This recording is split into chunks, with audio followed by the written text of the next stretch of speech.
Yo, it's your boy Ryan, Northwest Sports Fanatics, back at you with a new video. Today is Monday, July 22nd, 2024, with your boy Ryan and the Northwest Sports Fanatics. Make sure you guys subscribe to the channel. Smash that like button either now or on your way out. Donate to your boy if you can. Cash App $ORION NWSF or the YouTube Super Chat right here. We got the Los Angeles Angels versus the Seattle Mariners. First pitch is going to be here in about 10 minutes. So let's cue up the music, take a look at the thumb, and I'll get into these starting lineups. Happy Monday, everyone.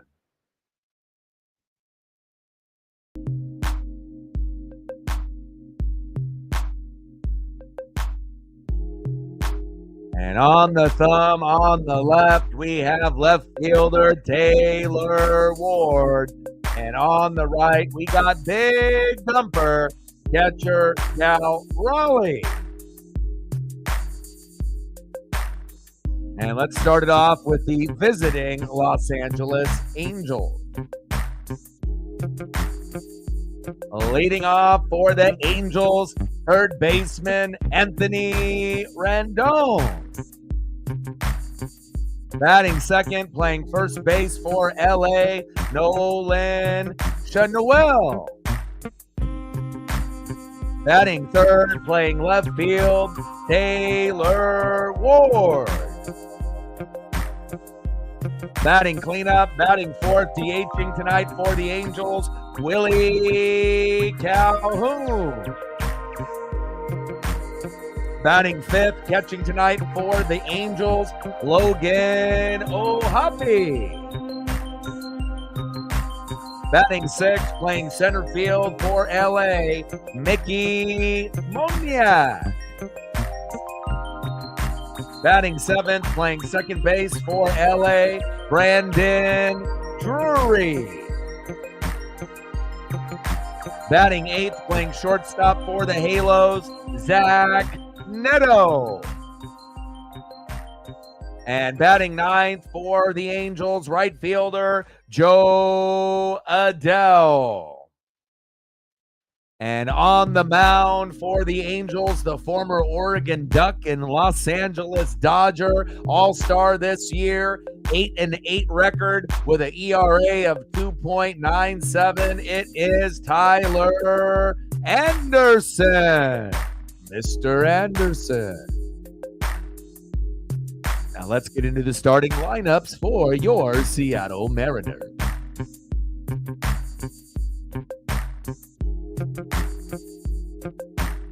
Leading off for the Mariners at shortstop, J.P. Crawford. JP, we are going to need you to step up. Julio was hurt. It doesn't look like it's going to be long-term. It's day-to-day after crashing into the outfield. So we are going to need not only your defense, but we're going to need you to step up in the box. Let's go, JP. Batting second, playing center field, taking over for Julio for the limited time being, a guy that stepped up and has played well as of late since we signed him, Victor Robles. Maybe we found our number 2 hitter moving on for the rest of the season. I see you, Victor. Batting third, playing second base, Jorge Polanco. Now, you got the booze for about a month and a half. But as of late, you had 3 back-to-back quality games, homered recently, so hopefully you can keep it going. This is what we paid you for. Let's go, Polo. Let's go, Jorge Polanco. You never know when it's going to be that guy that ended up getting booed that could be the unsung hero at the end of the night. I'm done booing. Let's go, Polo.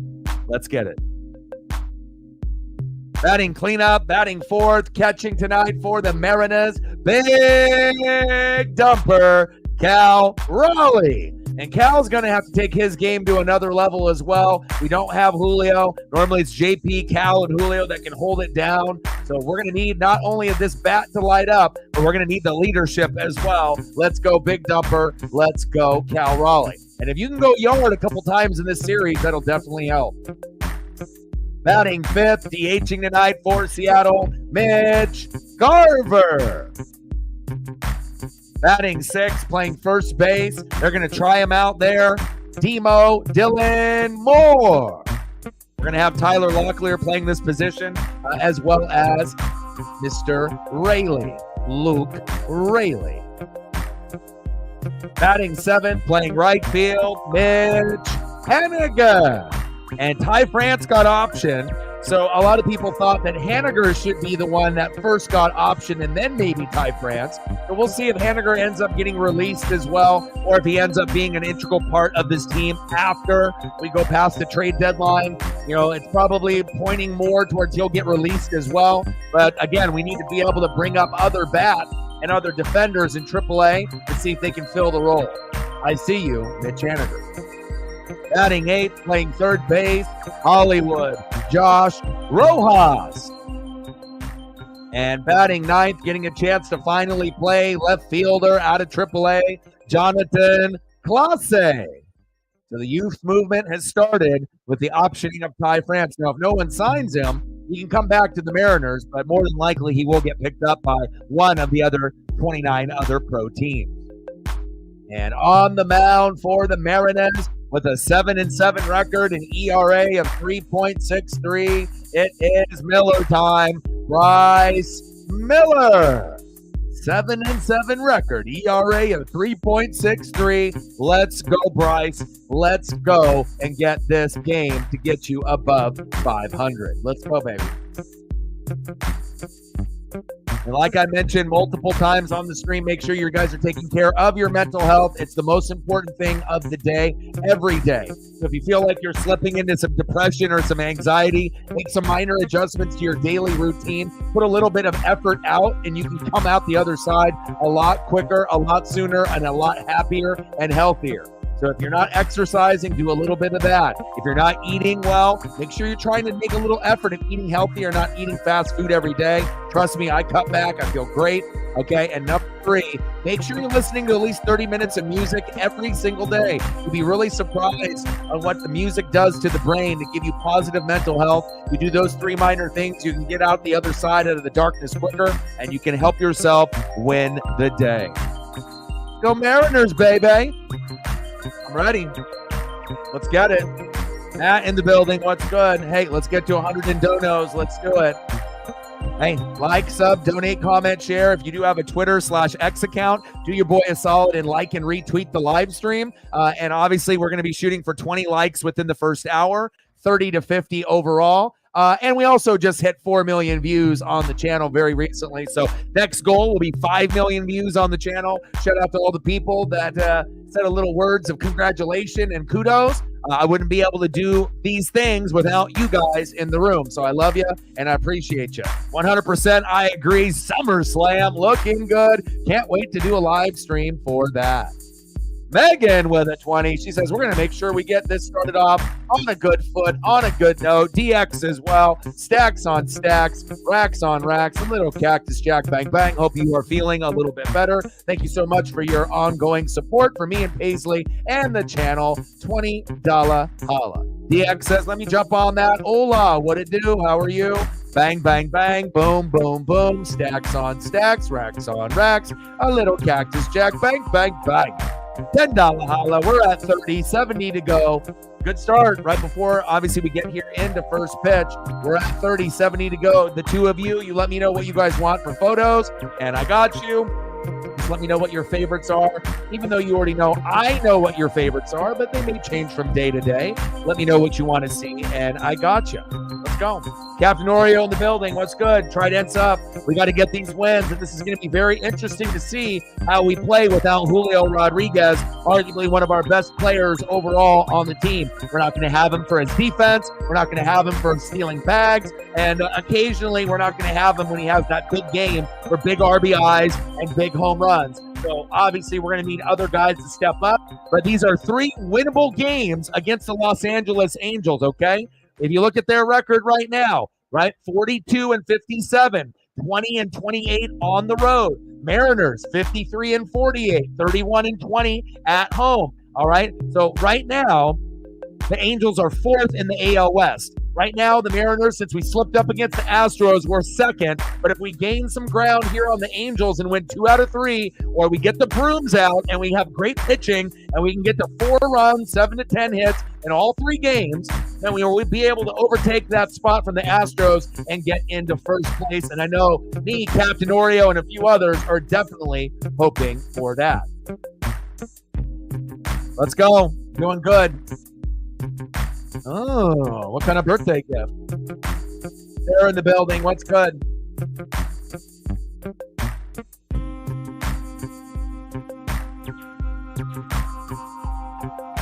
I hope things get a little bit better.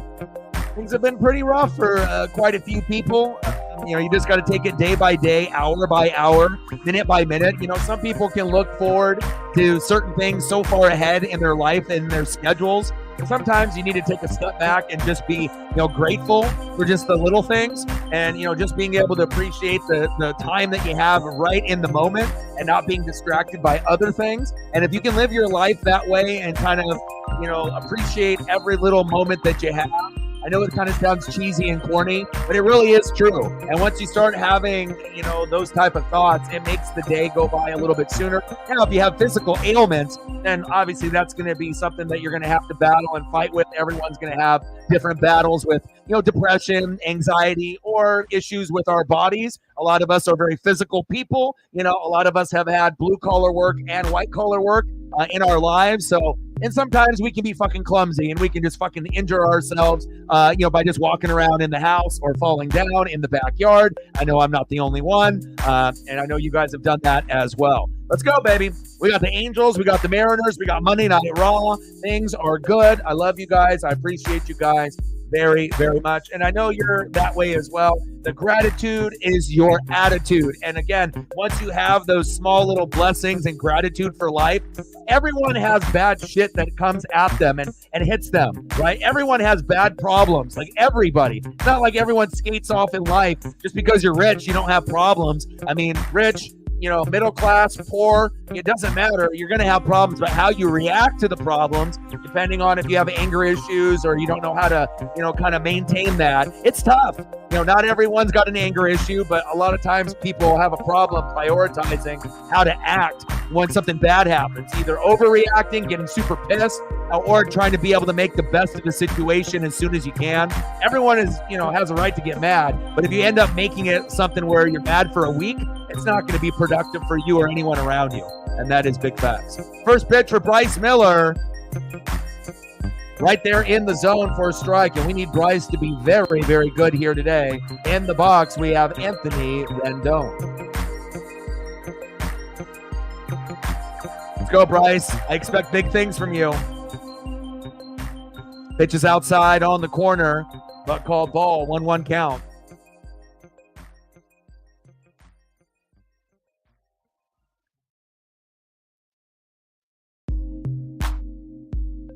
One pitch from Miller. Rendon.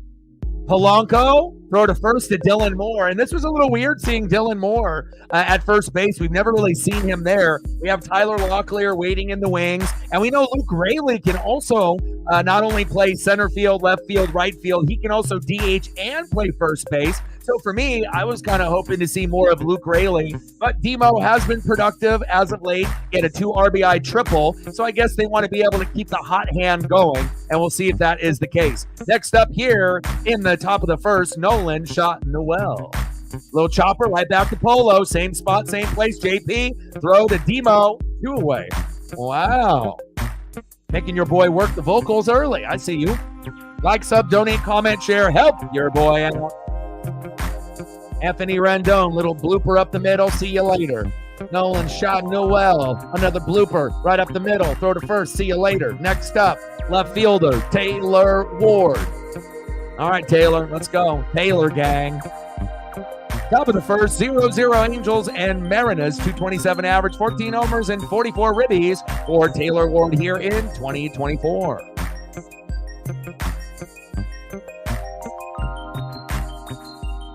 Oh, Jelly Roll. Great story for Jelly. I know he's been an inspiration for many, many people. 0-1 pitch. Big swing and a miss. Taylor Ward behind in the count, 0-2. Nice start here for Bryce Miller. We need plenty of Miller time, baby. Maurice loves it. Let's go.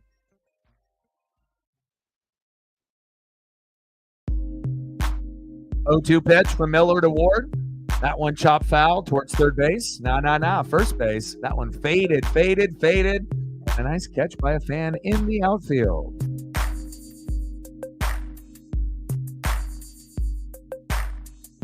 How's Monday Night Raw so far, Odin? I assume you and Sarah are probably watching it or have clicked the channel, to kind of tune in a little bit. Usually I'll end up watching, the live show on my end on the West Coast, which will be kind of like the replay for you guys, or I can pull up a link, but it kind of depends if I'm doing the Mariner game. I don't want to get too distracted because I know when I watch wrestling, my focus is definitely not going to be on the Mariners 100%. So 1-2 pitch is outside. 2-2 count, but it's nice to be able to have links to be able to watch it. And going into January, Netflix is picking up Monday Night Raw, so that'll be cool to see if they end up having it on at the same time for everyone globally. So that way, when we do a live stream, we can actually get a good amount of people to come through and watch Raw together. A little chopper towards first base foul. Or is that fair? Wow, that one's fair. Wow, at least we held him to first. And then if we end up having a suspect Monday Night Football game where it's like two shitty teams and it's just kind of like, we can watch that also, then I don't mind, switching to a Monday Night Raw stream over a Monday Night Football game if it ends up being kind of like one of those shitty games. Like, it's nice to be able to have a more than one option instead of just being stuck with, whatever. But normally, even on the NFL, it could be the two worst teams playing and I'll still be excited for it. I don't know about y'all, but I guess it depends on how much you love the NFL compared to some of the other sports. But even when it's the two worst teams playing, it's still going to be more exciting than most of the other sports that are going on. So, top of the first, 0-0, Angels and Mariners. Plus, if you play fantasy football, you got to, creep and spy on everybody, right? Runner at first, 2 outs, 0-1 pitch to Willie Calhoun. Chop behind the plate, foul, 0-2 count. Hopefully Willie Calhoun doesn't hurt us for multiple home runs like he did a few days ago. We don't want to lose a game in extras to Willie. Big Willie Calhoun.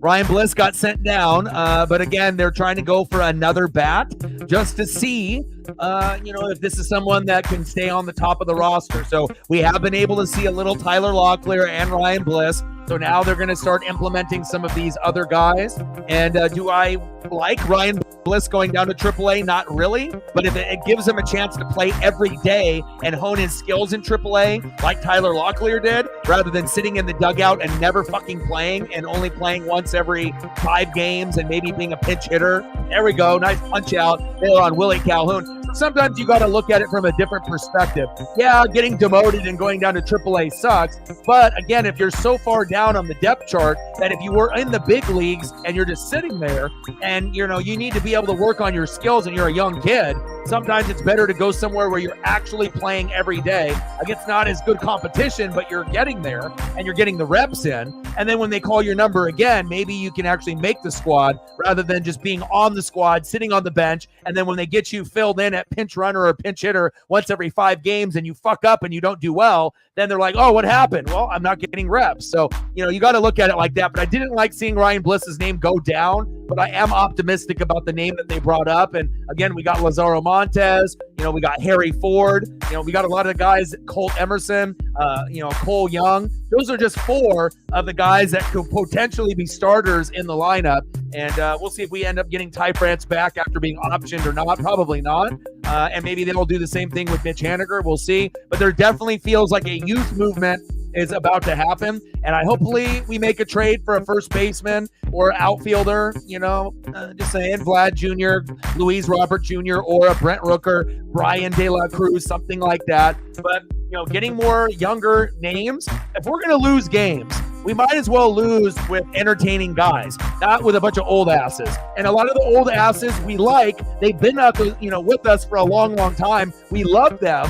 But at the end of the day, we already have plenty of other guys that are sucking too. So sometimes those old guys that have been good in the past, but they're just like, veteran guys, sometimes you got to make a tough decision and let guys go like maybe Mitch Haniger or Ty France. They do deserve to be on the team. But again, if they're not going to improve and they're kind of like over the hill a little bit, with their career, maybe it's a good sign to see if there's another team that maybe could use them differently or, just to move on on to see if the Mariners can get a little bit better. So we're at the bottom of the first. Next up is Tyler Anderson on the mound. And I'll get photos here for Megan and DX once we go into the next commercial break. Tyler Anderson, the former Oregon Duck, the former Dodger, all-star this year, 8-8 record, 2.97 ERA, just under 3. And we got JP Crawford in the box. And it hit JP. Golly. Boo. Hope he's not hurt. A lot of guys that get hit, it seems like their wrist ends up breaking. And that hit him on the hand. I'm not sure exactly if it was on the wrist or on the hand, but when you heard that baseball go off the bone, it sounded like it went off a bat. And that's usually a bad sign. Hopefully JP is okay. Again, we got no Julio Rodriguez. He just got hurt yesterday. Now we got JP Crawford getting hit by a pitch here in the bottom of the first. Not good. Ooh, shit. Right on the top of the hand. Right here. Rough. PJ in the building. What's good?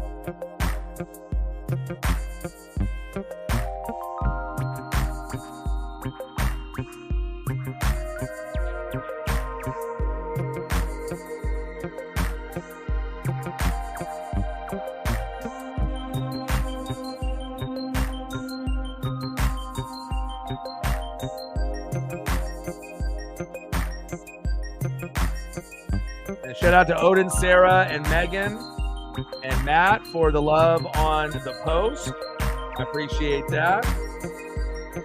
I wish I was able, there might be a time where we end up streaming on Twitter/X as well, but, it is what it is. Nice. See, those are the types of things that you would even have to explain to me. Like I said, some people are going to be more in tune with route running and play calling, but it also depends if you ended up playing wide receiver or tight end, and Matt did. So I feel like, when you end up playing wide receiver or tight end, you have an advantage over other people just based off, the route running and the concepts. And the only other person that's going to know more than a wide receiver or tight end is going to be the quarterback or the OC or the head coach. So, those are nice breakdowns. I'll have more time to look at those, after obviously the broadcast is over. And I know, you might be a little frustrated with, some of the results on like Twitter/X, but again, it takes time to grow on any platform that you're on. And sometimes people won't be able to fully appreciate what you're doing until you've done it for a while, it's not everyone is going to appreciate, the knowledge and the breakdown. Some people, it just goes over their head and they just don't understand it, right? Other people, they just might not care about that aspect. But I appreciate what you're doing. Keep doing it, and I'll keep liking and sharing your stuff. Little dribbler towards third base. Robles, throw to first. Safe, baby. There we go. Nice job. Victor Robles has been fantastic in the 2-hole. I think we found our new number 2 hitter for the Seattle Mariners, Victor Robles. Next up, second baseman, Jorge Polanco. We got runners at first and second here. No outs. I like this, baby. And you never know who might be that unsung hero. Could be a guy that everyone booed, including me, for about a month and a half, right? We're like, this guy needs to be off the team. He's terrible. We definitely overpaid. The 10, 11 million was way too much, like Mitch Garver, but as of late, he's been playing a little bit better. Sometimes his defense is a little shaky, where he's out of position or he bobbles a ball. But defensively, it seems like he's getting slightly better. He's still not great, but he's better than what he was early in the season. And the bat is starting to light up for some RBIs, multiple hit games where he's getting 2 out of 4, right? And he's actually been able to hit a home run here and there. And anytime we can get production like that, when the whole team is struggling, we're going to take it. It doesn't really matter who gives us the production. It's just someone needs to fucking step up, and then hopefully others will follow. Popped up. JP tagging up. And they obviously have a nice one-hop throw. JP's like, you almost tried to break my hand. I'm not going to third. I'm not dumb. Next up, big dumper, Cal Raleigh. Let's go, Cal. We need that energy. We need that vibe. You've been the MVP of the season so far, leading in home runs and RBIs, even though a lot of us thought it would be Julio. And again, it's a team effort. You know, we need JP, Julio, and Cal to be kind of the cornerstones of the team, but we need other guys to be good role players and step up. You know, we have a top 3 pitching staff. Those guys could have better records and better ERA if our bats were fucking better. But anytime you're batting 200 to 220 as a team, like we have been for the last couple years, it's tough. So we got to be able to, you know, stick together and keep positive and hope things will slowly get better as the season goes along, as well as the future years go along. We have to be able to make right moves. We have to draft correctly, bring in some free agents, and hopefully bring in some bats that actually want to play for the Pacific Northwest studs, the Seattle Mariners. Cal Raleigh pops up, and that one goes foul. And hopefully Julio will be back sooner than later after he ran into the wall very hard yesterday. Definitely freaked a lot of us out. It looked like he had a right ankle sprain and a left knee contusion. It is day-to-day. He's not on the 10 or 15-day IL, so that's good. It's not season ending. He didn't tear an ACL or an Achilles. If it did, I probably would cry. Like, legitimate tears would probably come out a little bit. I mean, we would still be able to do some things, but you just don't want to be able to have, like, your best or one of your top 3 guys, you know, face of the franchise guys go out. But it looks like he's going to manage, and I'm definitely optimistic of his return. Pitch is high and outside. 3-2 count to big dumper, Cal Raleigh. No tears shed for Julio Rodriguez. Let's go.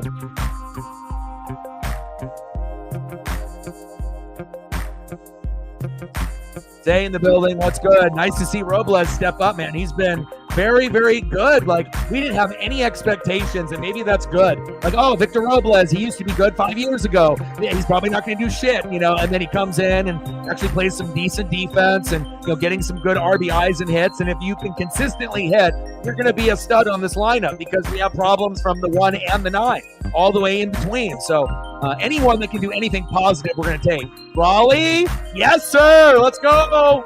Let's go. 1-0 Mariners. And there's a reason why I put the big dumper on the thumb instead of Julio Rodriguez since he's hurt, because I knew he was going to have a good day today. 1-0 Mariners. Let's go. Next up, DHing for Seattle, Mitch Garver. Let's go, baby. Good start. 1-0 Mariners. Ooh, toy barbecue and toy food. Great choice. Who doesn't? Well, I was about to say, who doesn't like barbecue? But for someone that's vegan like you, then I was like, well, not Megan. But, you know, that's a very cool toy, though. I bet he loves it. Bye, Dalla barbecue. Stacks on stacks, racks on racks, a little cactus jack, bang, bang. Is it like a Play School type of like play set, or is it like a different brand? I know Play School's got one of those. Bottom of the first. 1-0 Mariners, runners at first and second. Hey, JP getting hit on the hand actually was a blessing there. We don't want guys to get injured, but again, Tyler Anderson is an all-star. Tyler Anderson is a former Duck and Dodger. Tyler Anderson's very solid. He's their best pitcher. So if we can get past Tyler Anderson today, I feel pretty good about tomorrow and Wednesday. We might actually win 2 out of 3 or 3 out of 3 if the pitching can hold up and we can get to 4 runs, 7 to 10 hits. Throw to second base to Victor Robles. And he is safe. You're not going to get Victor at second. Come on, Tyler. Do you guys have any ideas of what you guys want to do for photos? And I got you.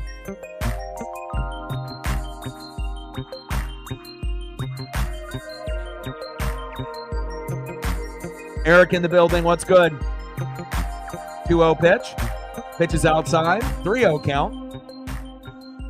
I mean, at this point, you're not going to have Garver, you know, get optioned, and you're not going to have Polo get optioned since he's actually been playing good as of late. But the other Mitch, Haniger, that would be someone that, you know, they're either going to use in a trade, maybe try to move him more towards a DH role.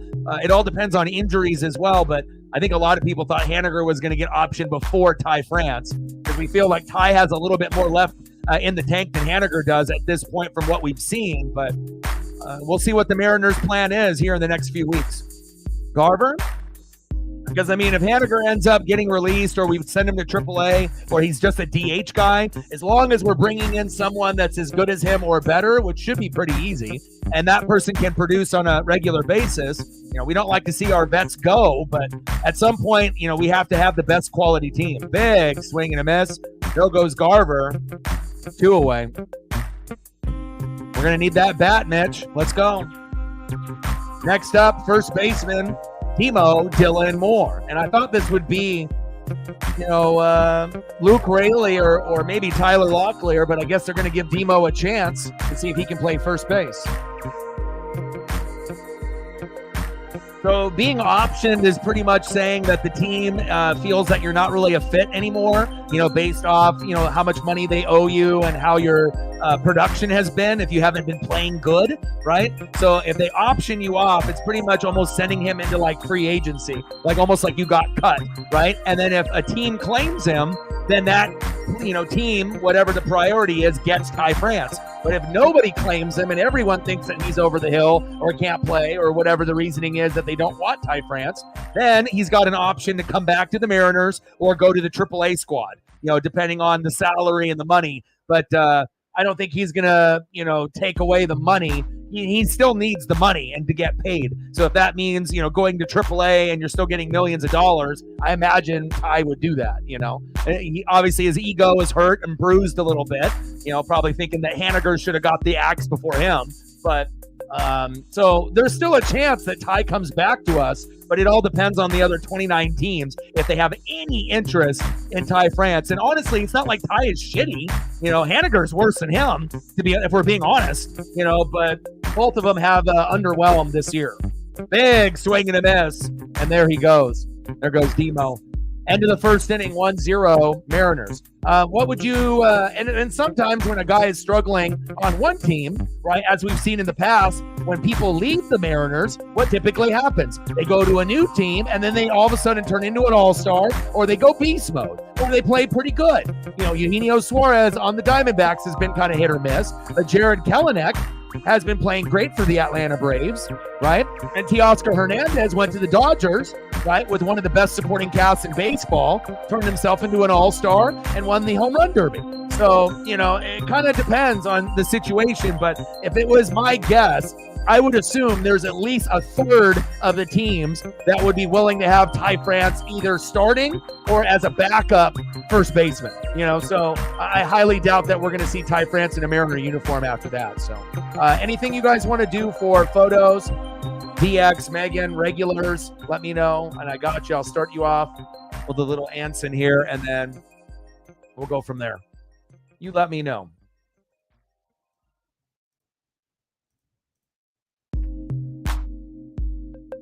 And I know you guys probably both wrote down what you wanted earlier on, but as the chat progressively gets bigger and bigger for us, it'll be a little bit harder to scroll up further and further, based on the people chatting and whatnot. But again, just let me know, and I got you.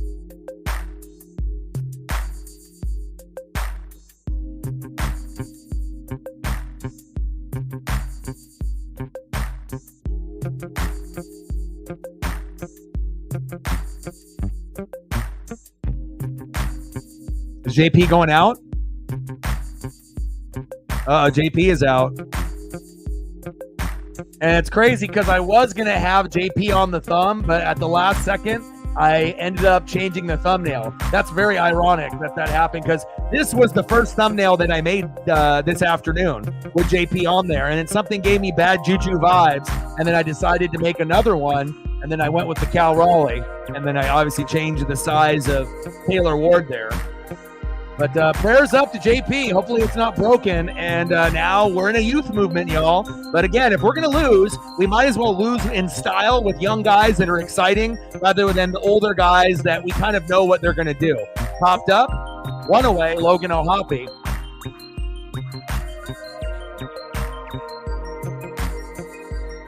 But we need to get back to our winning ways. And, sometimes you got to make tough decisions. But again, we do have some of the best young players in baseball waiting to get a chance. And, we need to give them a chance to see what they can do. Next up, center fielder, Mickey Moniak. Let's go, Bryce. Now we got Luke playing, and Luke should have started right from the very beginning, you know? But we're really going to be battle tested here. You know, no JP, no Julio, maybe for the next couple games. So who's going to step up besides Cal Raleigh? You know, I already know Cal is, you know, the guy. And hopefully over the years, he'll get the same kind of love and respect, you know, as an Adley Rushman at the catcher position. You know, like I hope that, you know, as well as the Mariners, but again, we need to start making the playoffs every single year, you know, like consecutively, and we need to make deep runs. And the deeper of the run that we make and the more consecutive playoff runs we make, the more pub our players are going to get. Popped up right there to Hollywood Josh Rojas, Mickey Moniak. See you later. 2 away. Next up for the Angels, second baseman Brandon Drury.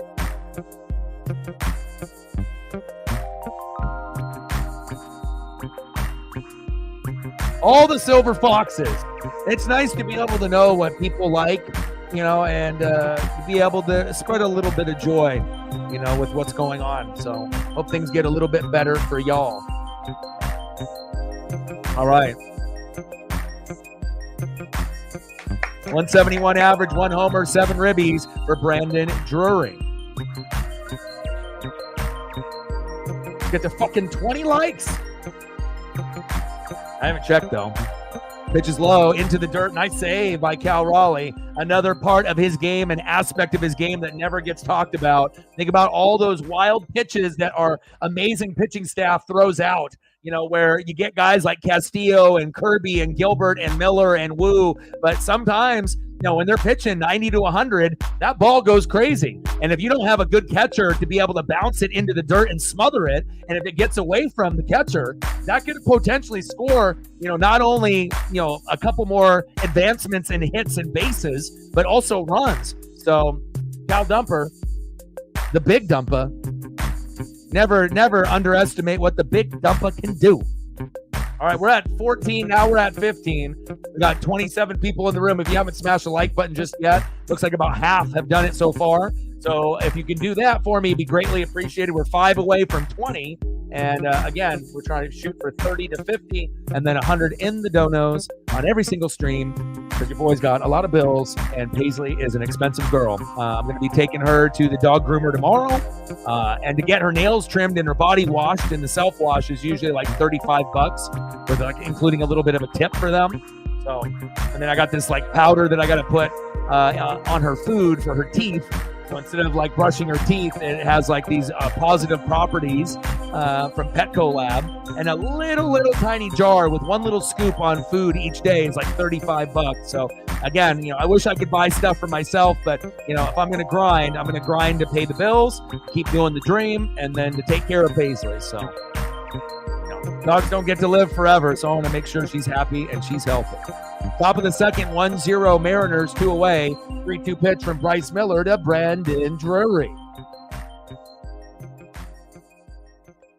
Bryce Miller in the bottom of the strike zone, about a foot off the plate. For some weird reason that this ump says strike 3. And Brandon Drury almost gets ejected, screaming at the ump there, but he has a rightful cause. That was definitely a garbage strike 3. And at least we can say it, you know. This is Brandon Drury after that strike 3 call. That was probably a foot off the plate, right? But we'll take it. But we have to acknowledge it. You know, it was a bullshit play, and hopefully, the Angels pitchers, Tyler Anderson, will get the same type of respect when he's on the mound.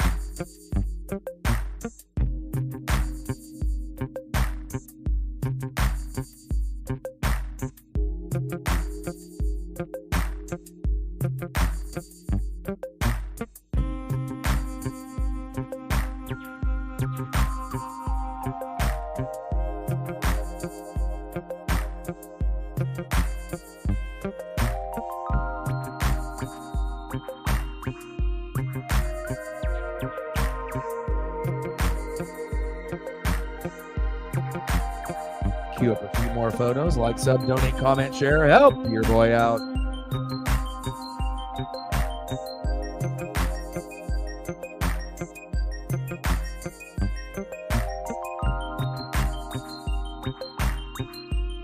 It doesn't really matter what you want. Actors, actresses, rappers, bands.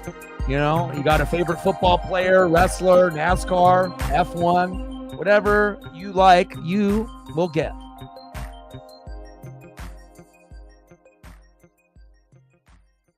Appreciate you.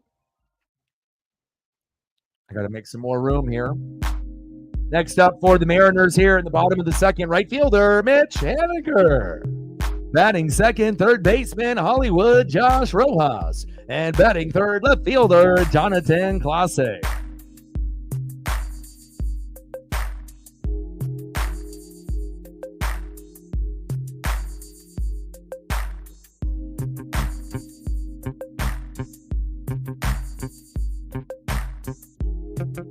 Haniger popped up to center field. Mickey Moniak is there. One away. Haniger goes down.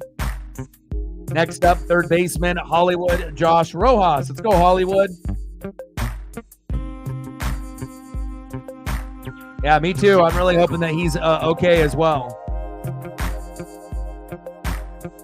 She's an American Staffordshire Terrier, so an American Staffy. So a lot of Staffies and Pitties kind of get bred together, and they usually a lot of Pit Bulls are not all Pit Bulls. Some of them are, you know, if the breeding line is correct. But you know, Staffies, you know, are Staffies, Pitties are Pitties. But sometimes you'll end up getting crossbreeds as well. But she's an American Staffy. She's my everything.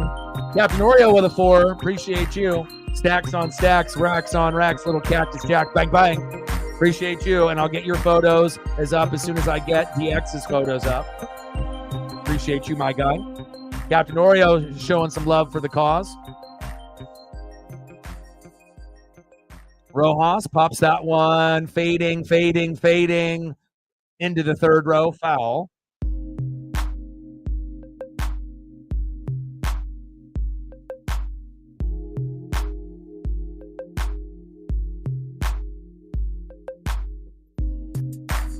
McLaughlin.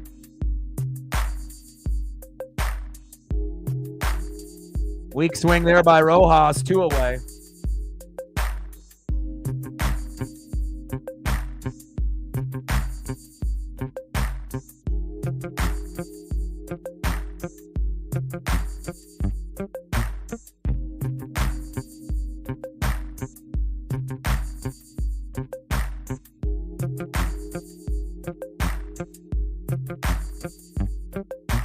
Next up for the Mariners, it is Jonathan Clase.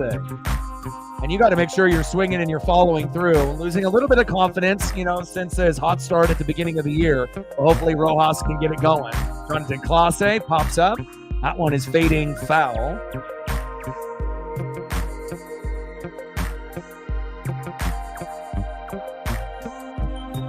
See what all kinds of different Scott McLaughlin photos I can find. And I've tried 4 now, and 3 out of 4 have formatted, so that's good. That's a good start. 1-1 pitch to Jonathan Clase. Big swing and a miss.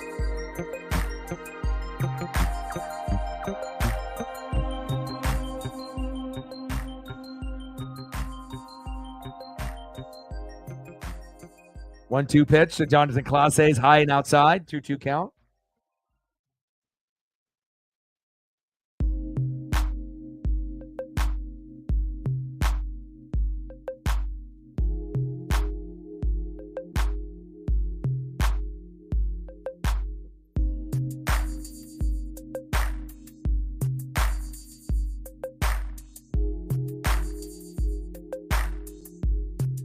Come on, Jonathan. I was just getting photos prepped there. Bottom of the second, 1-0 Mariners. 2 away, 3-2 pitch from Anderson to Jonathan Clase. Fading foul. Count remains full, 3-2.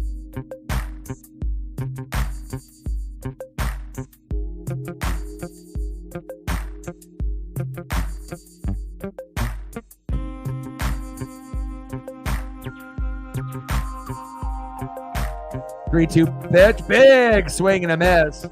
Falls down with his strike 3 attempt. Come on, Jonathan, you got to be better, Bubba. End of the second inning, 1-0 Mariners.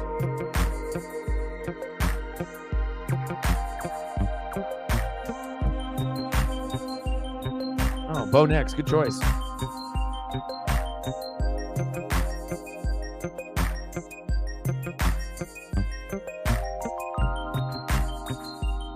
Scott McLaughlin, huh? A little indie action, huh?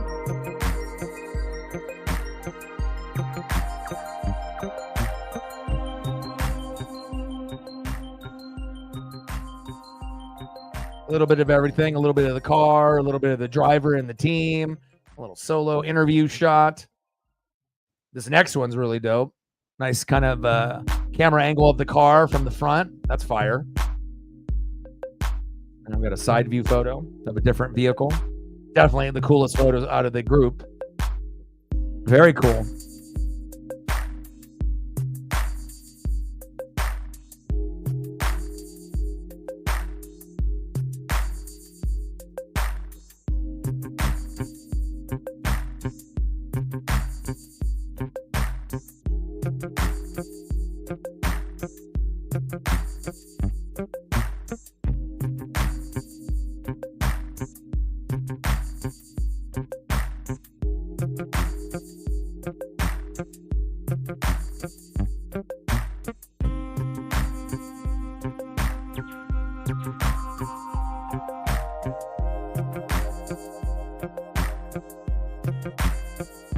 Can't wait to see what he does. And even if he isn't uber successful in Denver, if he ends up going to a few other teams, to get a chance to show what he can do, I do feel that Bo, should have a pretty successful career. He could end up being, a top 15 quarterback, going in. And it may take him a couple teams and a couple years to find his way, kind of like Baker Mayfield. That's I feel like a pretty good comparison, where Baker ended up being, a top pick, but it didn't really work out right away with Cleveland, right?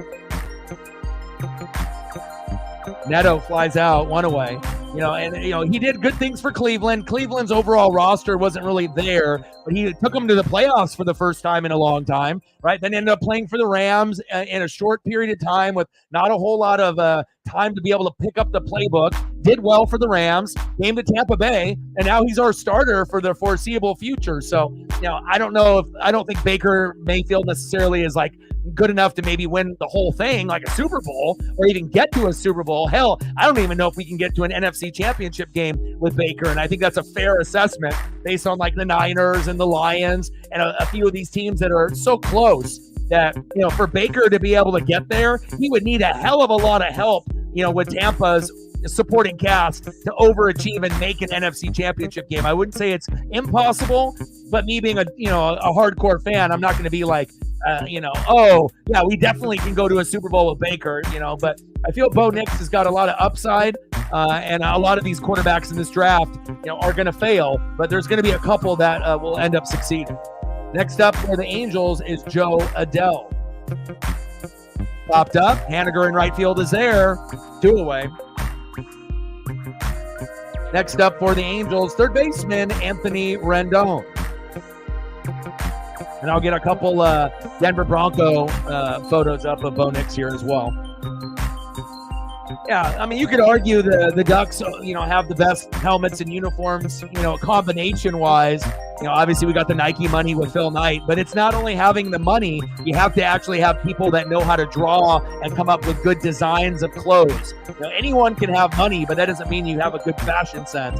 And I feel that Nike and Oregon, we've always been known for the fashion. So it's like we want to be innovative with our gear, with like the gloves and the cleats and the jerseys and, with the vapor, additions and the, different stuff that's going to be, waterproof and, lighter material, but it looks swaggy, and we're not going to be like Fanatics and make a shittier version, for a certain type of deal. We're going to spend a lot of money, but the money that we do spend, it's going to make a really good quality product. And I'm very excited to be able to see all the combos this year. Little dribbler up the middle, right up to Victor Robles in center field. Nice base knock there by Anthony Rendon. And obviously, if you have college football 25, it shows you the uniforms that we're going to be wearing. But sometimes they'll even sneak in something that they've been kind of secretly hiding and waiting on for like one particular week. And then they'll just release it, a few days before the game. So definitely excited to see what we come up with. Next up, 0 for 1 first baseman Nolan shot Duel.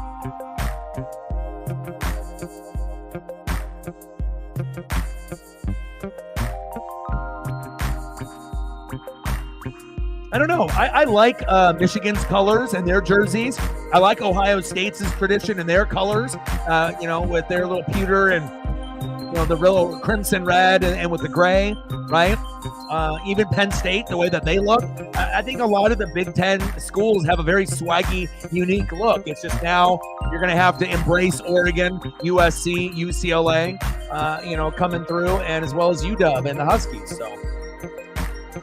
And I think at some point, we'll see the other teams, hopefully get closer to where Oregon is at. And then we can really have a battle at the top besides it just being Oregon, Ohio State, and Michigan and Penn State for now. And then we'll start to see the others, kind of catch up. But it may take a couple years and it may take a little bit of luck in recruiting because you already know Michigan, Ohio State, and Oregon are going to be getting a lot of fucking talent. And if they don't go to those three schools, they might end up going to Texas, Georgia, Bama, or somewhere else. But there's over 100 Division I schools, so there'll be plenty of players. It just depends on who's best at recruiting and whose coach will stay the longest and have the best success. And Dan Lanning is starting to turn into Kirby Smart. Kirby Smart's turning into a guy that was in Alabama, Nick Saban. So we'll see how everything goes.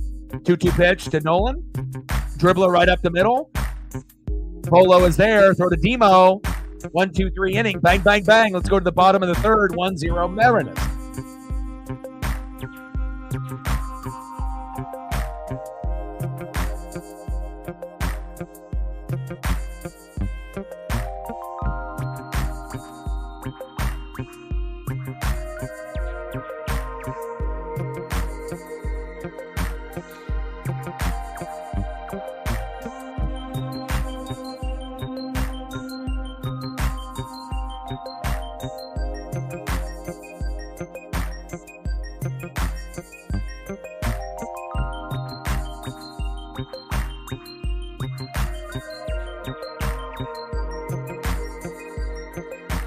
Bo is very easy to root for as well, and he's a very smart kid. He was married, when he was playing for the Oregon Ducks, and you can't say that for too many players in college football. Some, hookups, are just hookups, but some people end up actually finding that bond, and sometimes they end up staying together for a long period of time, and having that stability with his wife definitely made him play better for the Oregon Ducks. And again, he's definitely more mature beyond his years. And if he keeps a good positive attitude, and even if it takes a couple teams, if it doesn't work in Denver, I know that he can have the ability to be one of the top 15 or 16 quarterbacks in the league instead of being in the bottom 16. I think he's got a chance to be somewhere between, I don't really know how good he'll be, but the potential, he could be as high as maybe 10, 11, 12, and then he could be as low as maybe 20, to 25. But I do feel that he could be a top 15 quarterback. I think he's got that skill set. And if he works really hard and he's got a good coach and a coordinator and good people around him, maybe he could end up being like the 8th, 9th, 10th, 11th, 12th, best quarterback, kind of similar to like a Kirk Cousins type of career, or maybe like a trajectory of a Baker Mayfield. So, but even Baker is still kind of early on, so we'll see where it goes. Next up for the Mariners, Luke Raley. Let's go, Luke. Bottom of the third, 1-0 Mariners. Raley, little blooper, dribbler, up to the shortstop, throw to first, one away.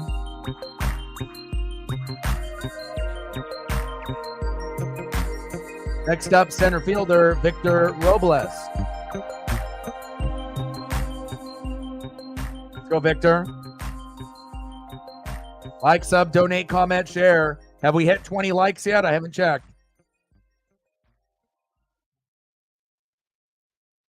Robles crushes that one. Back. Almost to the warning track, but still in the green. to the center fielder, 2 away.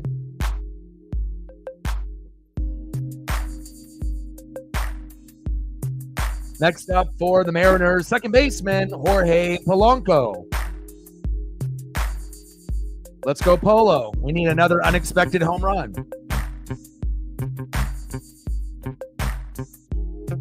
We're at 39, 61 to go. Pitch is high and inside, 1-0 count.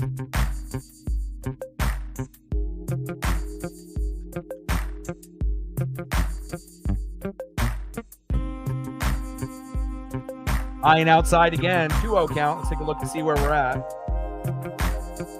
If you haven't smashed the like button just yet, please do.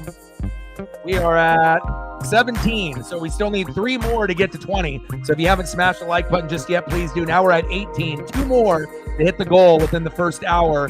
We got 5 minutes to get 2 likes, and hopefully we can do that. And then we want to shoot for 30 to 50 overall.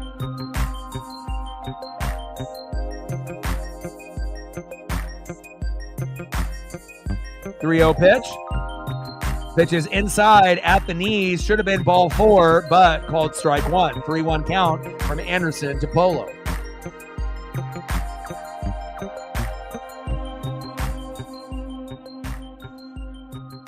Broken bat.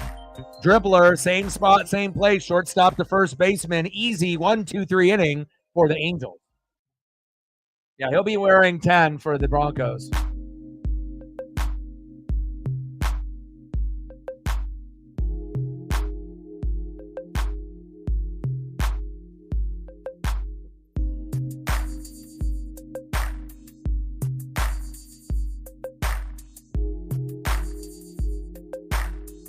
Go through these photos one more time, and then we'll delete them and then make some more room.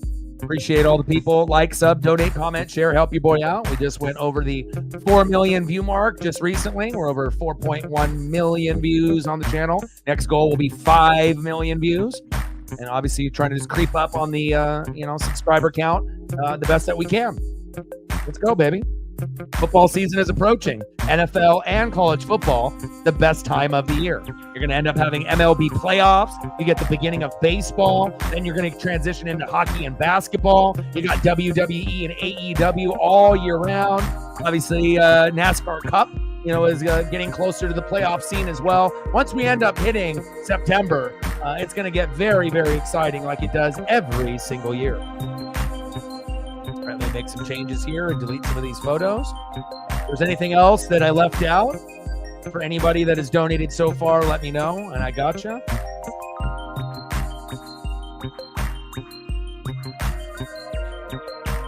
End of the third inning, 1-0 Mariners, baby.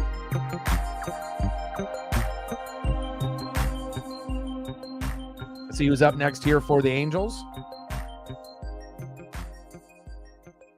Next up for the Halos, left fielder Taylor Ward.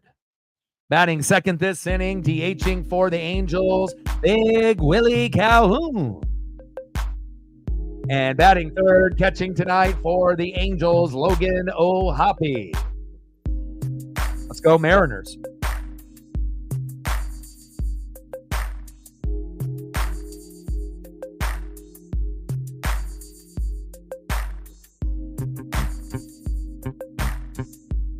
Taylor Ward popped up going into foul territory. There we go, baby. Luke Raley is there. 1 away.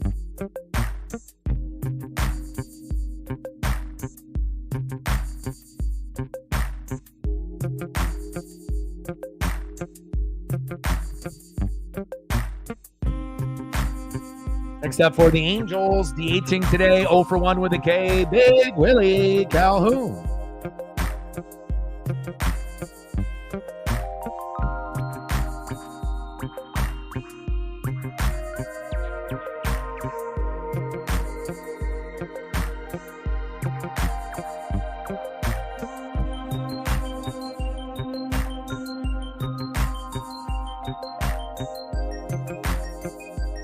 Oh, 1 pitch.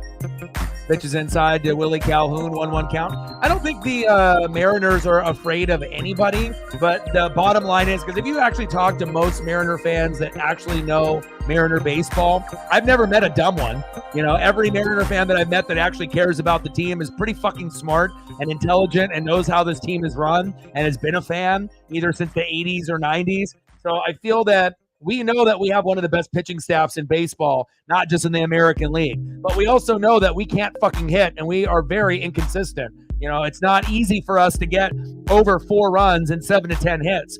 It was a lot easier in 2022 and 2023. So if we can get hot and healthy at the right time, I think that we could end up winning maybe 1 round against one team. But I don't know if we're good enough to end up beating 2 separate teams, because we're one of the top 6 teams, you know, in the American League, but we're number 6 of 6. And, you know, popped up to Cal Raleigh from Willie Calhoun. Rojas steps in 2 away. But I feel that right now, you know, the Orioles, the Guardians, and the Yankees are the best. Maybe not in that order, but those are, you know, the top 3, right? And even the Royals and Twins are better than the Mariners. You know, it's just because all the teams can hit except for the Mariners. Now, we might have the best pitching staff, arguably, in the American League. And, you know, obviously we know the Guardians are pretty good. Orioles are pretty good. Yankees are pretty good. You know, even the Twins and Royals have some pitchers, right? But we feel our rotation with our 5 is pretty fucking strong, right? But all of them can hit besides us, and our bullpen is shaky. You know, we got a good closer, but bullpen is shaky, can't hit. Sometimes our manager is dumb, you know, so it's like we can hope for the best, and if other teams get hurt as well, maybe we can steal, you know, a series. But we're definitely, you know, we have to see what happens in the trade deadline. We have to see if we option Haniger or trade him away. We have to see if we get Vlad Jr. or Luis Robert Jr. in a trade before the deadline or at the deadline, or Brent Rooker from the A's or Brian De La Cruz from the Marlins. So I feel that, you know, we're a playoff team, but we're not a contender, like a World Series contender. And Logan O'Hoppe just gets hit there in the arm by Bryce Miller. And that's just me being honest. And I've been a fan, you know, since like the 80s. So like 85. So I think that we're a decent team. We're pretty good. We could even beat the Astros and win the division. But I think we're still a few years away from being like, oh my God, you know, we're a World Series caliber team. We're like the Guardians and the Yankees and the Orioles are now, or we're like the Phillies and Dodgers now. And once we have that feeling of being a top 5 team overall, where we're like top 3 in pitching, top 10 or 15 in hitting, that's when you're going to know the Mariners are the real deal. When we have 2 or 3 guys batting 300, Cal's an all-star, Julio's an all-star, and then we have another guy that's really, really good. Who knows who it is? You know, maybe a new guy like Luis Robert Jr. or Vlad Jr. if we add them. You know, you're going to know. But I feel that's a fair response for someone that isn't biased about the organization or this team. So still we have a long ways to go. We got to crawl before we walk. 0-1 pitch to Mickey Moniak popped up. But again, if you get hot and healthy at the right time, anything's possible in the playoffs. But it seems like when the American leagues are dominant, the American League teams are dominant, they go all the way. But you could be like the Braves and Dodgers and win 100 to 120 games in the regular season, but there's no guarantee that those teams will represent the National League. The last 2 years, it's been the Phillies and Diamondbacks getting hot late, even though we thought it was the Braves and Dodgers were arguably the 2 best teams, not only in the National League, but arguably in baseball, with obviously, you know, Astros and Rangers over the last few years. So we'll see on how things end up panning out, but at least for now, the Mariners have a 1-0 lead. Let's go to the bottom of the 4th, 1-0 Seattle.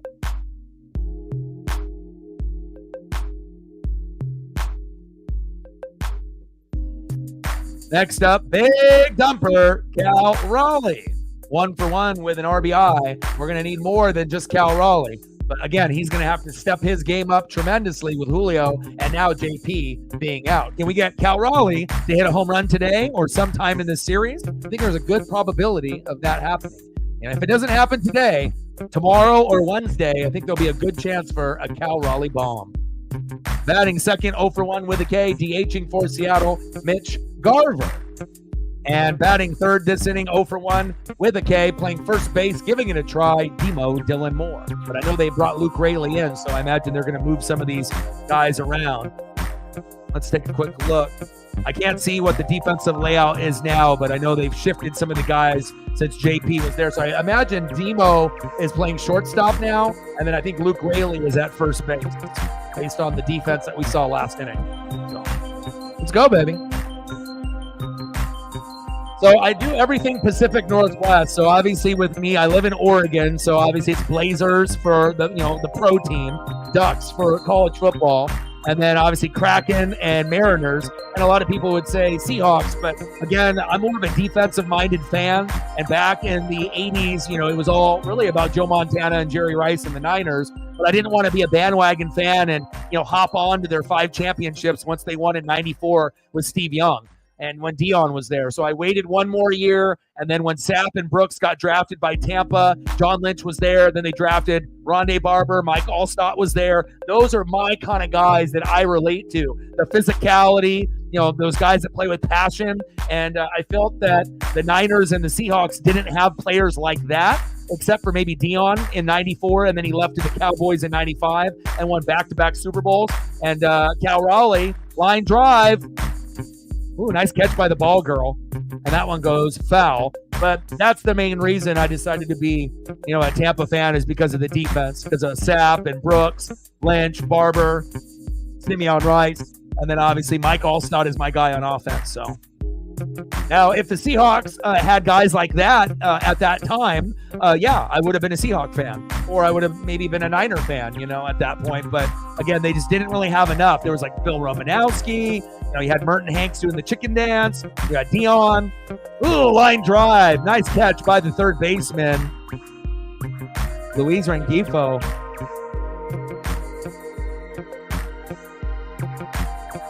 Or was that Rendon? I was about to say Luis Rengifo. That was Rendon. Nice catch. Anthony Rendon with the great defense. But Tampa is the only team that's outside of the Pacific Northwest that I root for. Everything is in Oregon and Washington except for that.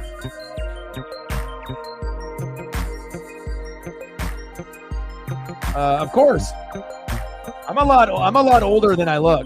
So I look like, from what people tell me, they think I'm in my 30s or if I'm in my late 20s. But I'm 42. So I've been watching sports just as long as a lot of people that are in this room, and some of us are 40 and up, and the other half of the fan base is under 40. But I've been watching sports and wrestling since 1985, and I know some people in the room weren't even born at that time. So yeah, so I definitely watch a lot and have watched a lot since that time period. 2-0 pitch from Anderson to Mitch Garver. Big swing and a miss, 2-1 count. Storm Bum in the building. What's good? Of course I watched the 2002 Super Bowl. I even got it recorded on VHS. I even got the Super Bowl t-shirt with the hologram and the price tag still on it. Never wore it, and it's still sitting in the closet, and it's actually one of my more kind of rare prized items, because you don't really see Super Bowl shirts, that were made through Reebok or whoever the main sponsor was. Like the exact shirt that they put on when they won the Super Bowl, I ended up going to a Just Sports, like that next day to end up buying it, and it sold out, and then they never had them again, and it's just been sitting in my closet since. So big swing and a miss. There goes Mitch Garver. I knew you weren't alive during the 2002 Super Bowl because you asked that question. That's exactly why I brought it up. I can always tell based on how people type or what they say, more than likely if they're, 25 years and younger, or if they're older. I can usually tell. I've been doing this for 12 plus years, 8 years on YouTube plus. So, you find a kind of a cadence and a rhythm, slang and spacing, caps. You can kind of tell, even though I can't see the people, I can usually tell most of the time how old someone is and, kind of what they're about. Bottom of the fourth, 1-0 Mariners, 2 outs, 0-2 count. Tyler Anderson to Dylan Moore. Let's go, Demo. Like, sub, donate, comment, share. Let's get to 20 likes. Trying to shoot 30 to 50. Popped up. And that one is fading foul. See where we're at on the likes right now. All right, we hit 20. We got 27 in the room, so we still need 7 more of y'all in the room to do your boy a solid and smash that like button. It helps with the algorithm and the metrics to recommend more people to this channel, and obviously as a recommended stream also. We just hit 4 million views, so what a better way to be able to support your boy so we can try to get to 5 million. Now we're at 21. We need 9 more to get to 30, and obviously 30 to 50 will be the goal until we end up getting 50 on a regular basis. Then the goal will be 75 to 100. Baby steps. Bottom of the fourth, 1-0 Mariners, 2 outs, 0-2 count from Tyler Anderson to Dylan Moore. Let's go, Demo.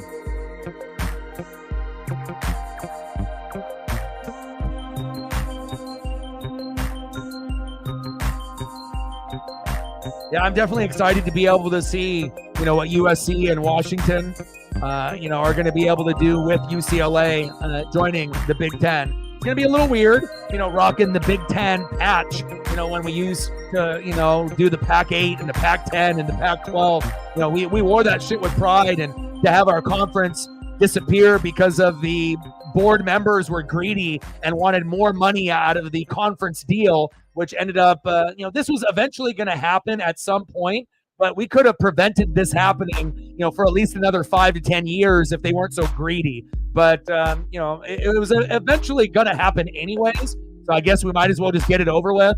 But I am definitely excited to see what the Pac-12 teams can do to show the people in the Big Ten that, we're not bad teams. We might have a tough time winning a championship, but so do 99% of the other teams in college football, unless you're Bama, Georgia, Michigan, or Ohio State. And last time I checked, there's a lot of fans that are out there that aren't fans of those particular 4 teams as their number one team. It's very difficult. You got to build, you got to build, you got to build. You got to pray that you got the right coach there. You got to recruit, and you got to be consistent to even get a sniff of a lot of these 4-star, 5-star guys, knowing that they can go to Georgia, Bama, Michigan, and Ohio State, and 100%, if they play well, they're going to the NFL. So very excited to see where Oregon, Washington, UCLA, and USC fit in this equation. And I think we think that Oregon and USC, as far as the Pac-12 teams, those look like they're going to be the 2 of the best from that conference. And then obviously it'll take a little bit more time for UCLA and Washington to catch up. But I still think UCLA and Washington won't be at the bottom. I think they're still going to be fighting in the middle.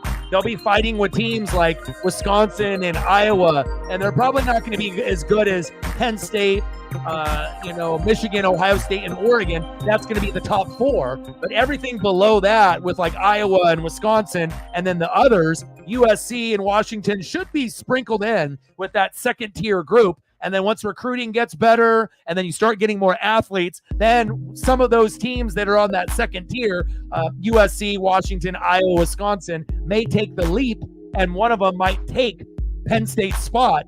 And then it might be one day Oregon, USC, Michigan, Ohio State. And that wouldn't shock me one bit. So definitely excited to see where the Pac-12 transition goes to the Big Ten. Let's go to the top of the 5th, 1-0 Mariners, now up for the Los Angeles Angels, the Halos, 0-for-1 with a K, Brandon Drury.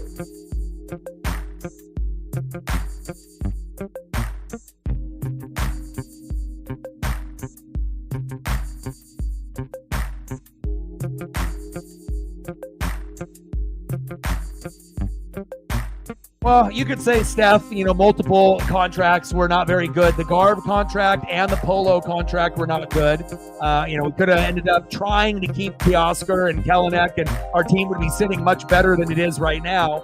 But at least we have a lot of good farm players. We're number 2 in the farm system. We've never been that good. We have a lot of quality guys, not including Ryan Bliss and Tyler Locklear, that potentially could be starting on this roster in the next 5 years. We got like 6 guys that potentially could be taking spots of guys that you're watching right now. Our pitching staff is top 3.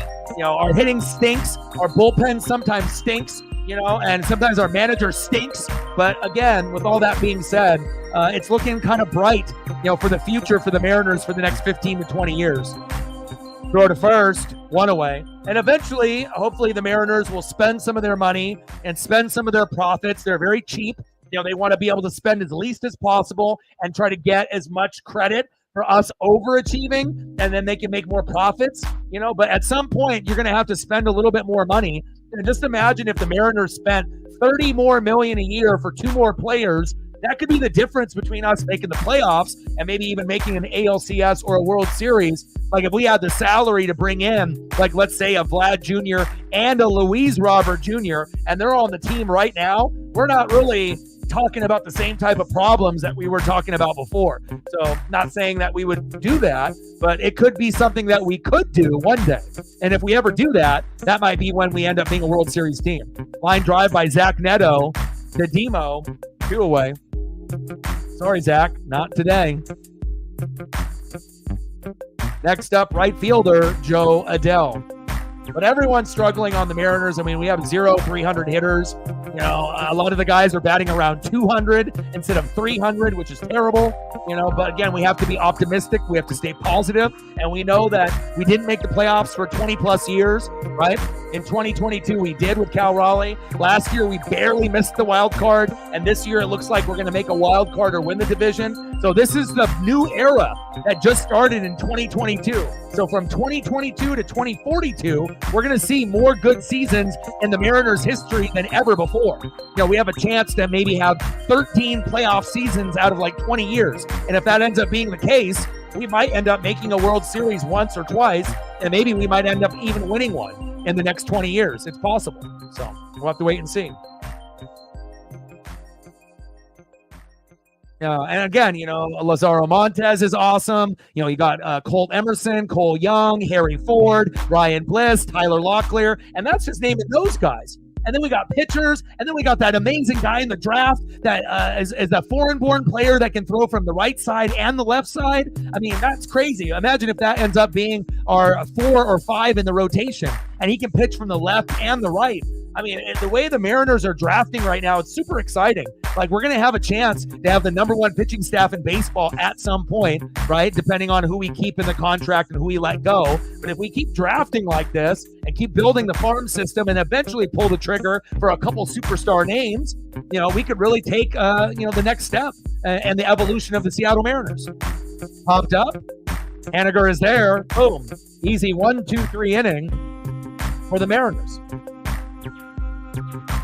Well, absolutely, it's not normal. And it shows you it's because of, you know, the ownership being lazy and not, you know, taking it seriously. They just want to do the bare minimum, you know, but the fans really deserve it, because you got to think, if you're a Pacific Northwest fan, you've gone through hell and back. So to be able to still pay money to go to games, to have passion even when the team sucks, and still like want to watch and support, you know, they owe the hardcore fans the justice of at least, you know, trying to make this team a contender at least some of the time, instead of just, you know, turning a blind eye and just hoping for the best and doing the absolute bare minimum. So we'll see where it goes. I got to be optimistic though. Born in 99, 23 Hawks, 22 Mariners, Kraken, Thunder. Yeah. I mean, for me, like I said, I was born in 82. Even though I don't look like it, right? Started watching wrestling and sports in like 85, 86. So when I was like 3 or 4, right? Mariners were good in 95 with Griffey, 95 Slide, 97 AL MVP Griffey, 2001 Ichiro's rookie year. That's the year that we won like 1 billion games, but we lost to the Yankees. Anytime you can win 100 to 120 games or 115 to 120, you're really doing something. I don't give a fuck who you are, right? That was an amazing year. And then we had 2022. So 95, 97, 2001, 2022. I've had 4 really, really good, memorable years out of like 39 years of being a fan. So again, for the people that have just started watching or have been watching for a little while, you know, be happy that we're in this era now and you weren't watching baseball when I was in my era, you know, because again, it was pretty rough. But in our defense, even though we've never made a World Series and we've never won one, we actually have cleaned up some of the best players that ever, you know, come across this fucking planet Earth. You know, Randy Johnson, the big unit in a Mariner uniform, Ken Griffey Jr., Edgar Martinez, Ichiro, and now Julio and Cal. It's pretty fucking exciting, as well as our pitching staff, you know, with Castillo and Kirby and Gilbert and Miller and Wu and some of these other potential guys. So, but I'm very excited about the Mariner pitcher that can pitch left-handed and right-handed. That's probably the most upside of a prospect the Mariners have drafted in a while. because if he ends up being money, on the left and the right, that could be a huge advantage for the Seattle Mariners, depending on how they use him. Can't wait to see what he does, and hopefully he'll end up turning into our Brian Wu, and he'll be like our fourth or fifth guy, pressing Bryce Miller and Wu for playing time. I would love to see him, end up being like the fourth or the fifth, but if he ends up being like a phenom, he could be as high as maybe like 3 or 2, where he could end up being like in the George Kirby, Logan Gilbert role, which would be pretty fucking awesome if you really think about it. 1-2 pitch from Anderson to Mitch Haniger. Pitch is high and outside. 2-2 count. Nothing that, he had like his perfect game, and, he had a bunch of games where, the crowd was there, and they had the K zone out there for Felix, but we never really had a memorable year like those years in 95, 97, 2001, and 2022. So, he was the best player in that next generation where we had a little bit of a slump with him and Kyle Seager. And if I could bring 2 players back to play on the team now, it would be Felix Hernandez and Kyle Seager. But nothing as memorable as those other 4 years that I mentioned. Because again, we weren't making the playoffs, and we needed to be able to have a better squad overall. And if we were able to make some playoff runs with Felix, then yeah, I think then he would have been added to that list for sure. He would have been in the top 5. But we only have really 4 that are really big memorable years in that time period. So, but I love me some Felix Hernandez. Pitch is low and outside. 2-1 count to Hollywood Josh Rojas.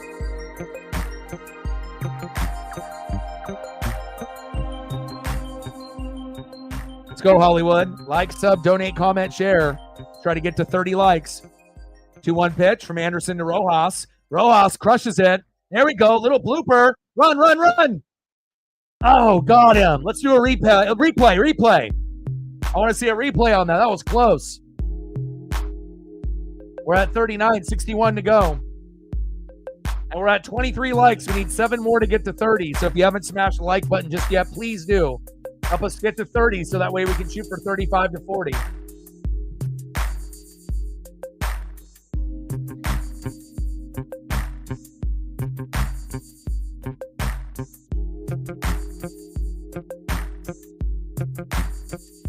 Next up is Jonathan Clase.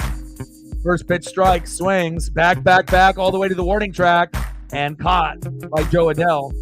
End of the 5th, 1-0 Mariners, and it's not been really pretty, but we'll take the RBI by Cal, and each team only has 2 hits apiece. Shows you the impact with no Shohei Ohtani, now on the Dodgers, no Mike Trout, injured, no Julio and JP.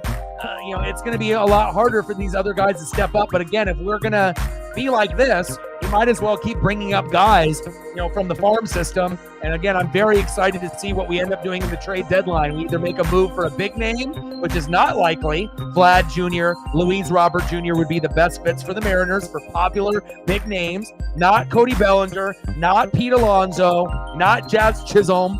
Fuck those guys. Those guys are either old or just not a good fit for us, right? But we're more than likely going to get like a Brent Rooker from the A's, who's a low-name guy that is not well-known, but a quality player on the Athletics, or a Brian De La Cruz from the Marlins, who's not a well-known player, but he's a guy that could help us, in the middle of the lineup. So we'll see kind of where it goes, but, we're still a long ways away from being where we need to be consistent.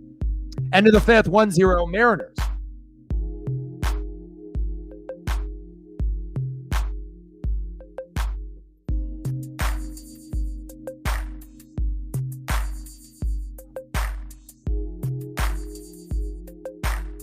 I'm going to hit you a little with some Jay-Z. Not necessarily a gray-haired stallion in these photos, but, old school hawk throwback stuff for you. Squeezing in the good stuff while we're in between the commercial breaks.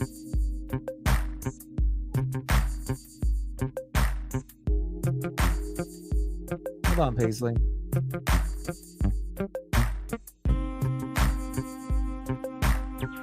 Is it NFL season yet? Is it college football season yet? Man, I miss football.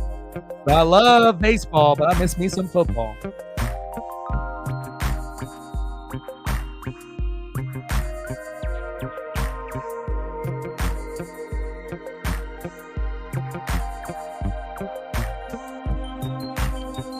Top of the sixth, 1-0 Mariners. Next up, from Bryce Miller to Anthony Rendon.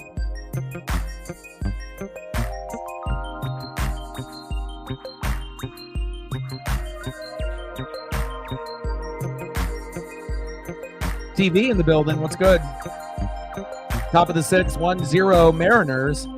Anthony Rendon, 1 for 2 with a single in the third. Tying the count 0-2.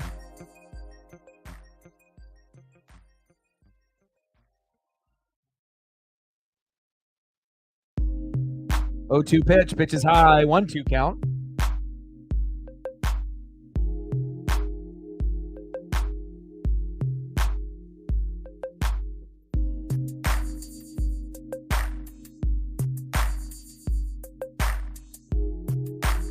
That one fouled back. Count remains 1-2.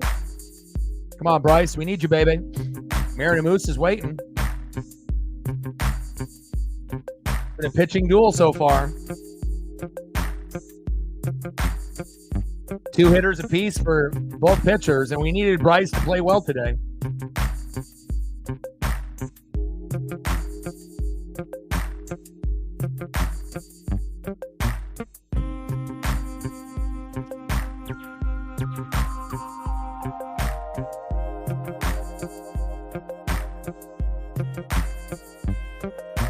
Two pitch. Pitch is high and outside. 3-2 count to Anthony Rendon. Come on, Bryce. Let's go, baby.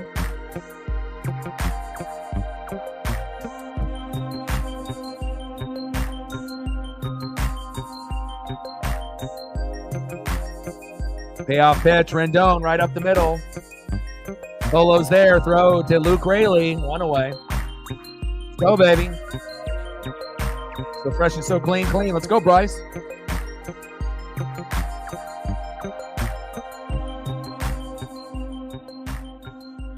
Next up for the Angels, first baseman, Nolan Shaw-Noel.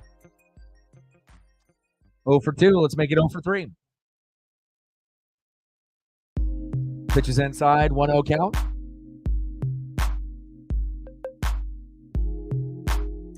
No, I haven't got a chance, but it has been on my list of things to do. You know, I mean, obviously Kendrick, gave us at least a little bop, something to listen to during summer, and not like us, we'll probably still be going on for another year or two. But it's always nice to be able to, have something else to be able to listen to based off like new music and seeing what comes out. And M is a guy that could be, 50, 60 years old and still put out a few bangers. Not every song is going to be a banger, and not every song every Eminem fan will connect with. Some people are going to have, different vibes for, different generations. And he's gone through many, many phases of himself, obviously with the different albums that he's come out with. But I definitely will take a chance to go through it probably within another week or two. Strike 3 called there on Nolan. 2 away, baby. Let's go. Next up, left fielder Taylor Ward. 1 for 2. He's going to try to go 2 for 3.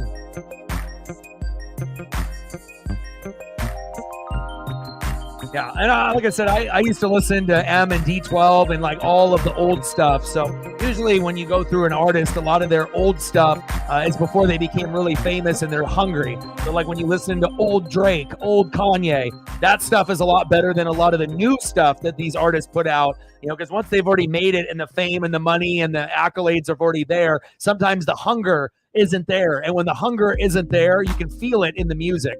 And I'm not saying that a lot of these artists can't make good music now, but it's not the same type of emotional music that moves people as if it were, when that came out, when they first were breaking out to the scene. So, and I know some of the songs are kind of based off the early stuff. It kind of has an early vibe of what he, kind of did back in the day, kind of some of the D12 vibes and the early vibes with like My Name Is. So definitely excited to get into it. Line drive towards third base, going all the way out to left field to Jonathan Clase. Nice stand-up double for Taylor Ward. 18th two-bagger of the season here in 2024. Next up is the cleanup hitter, DHing today, Big Willie Calhoun.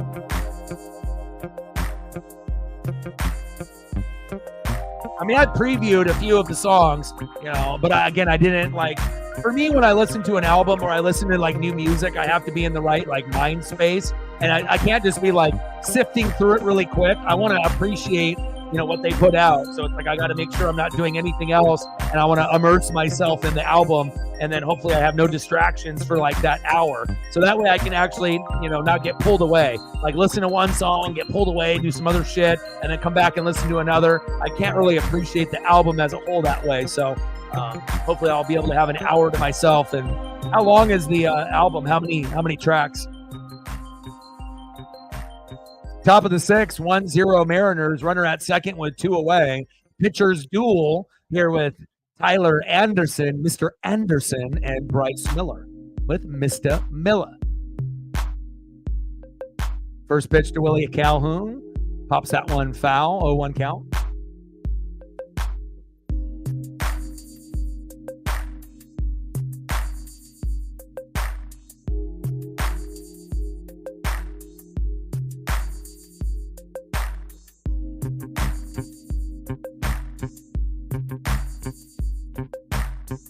Oh, 1 pitch from Miller to Calhoun. Right on the corner of the zone, but called ball. 1-1 count.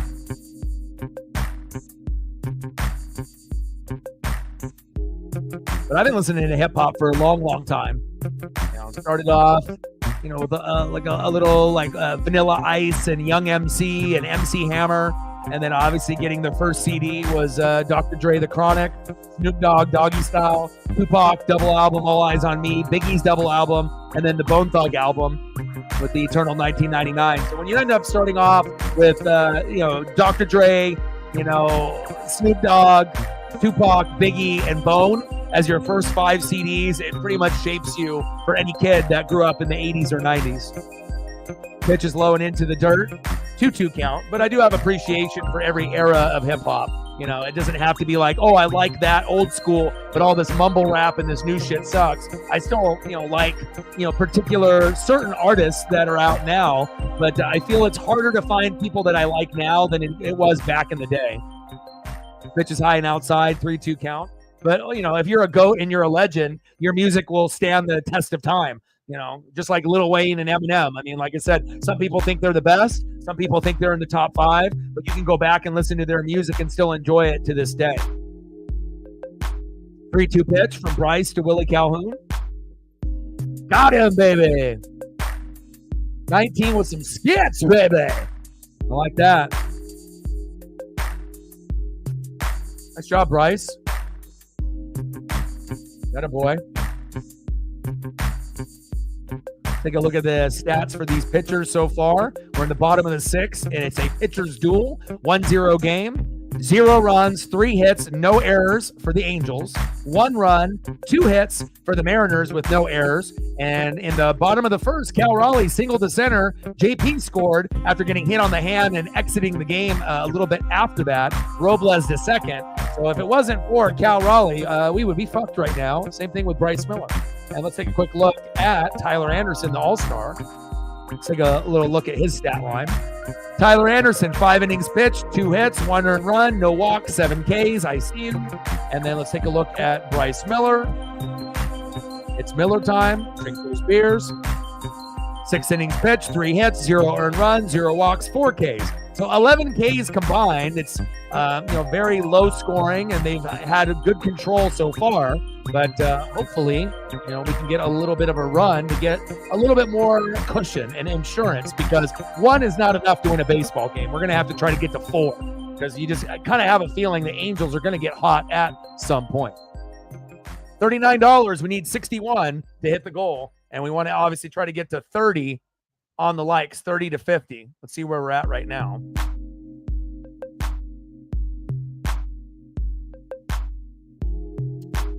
Still at 23. We need 7 more to get to 30. If you haven't smashed the like button just yet, please do. Got another one. Now we're at 24. 6 more to go to hit the goal. Hell, you got secondary accounts? Help your boy out. Let's go.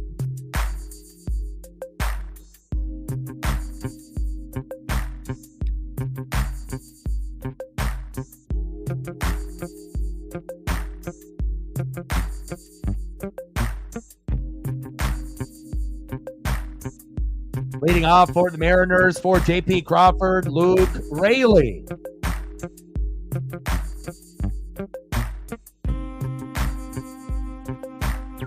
Big swing and a miss on Luke. Behind in the count, 0-2. Come on, Luke.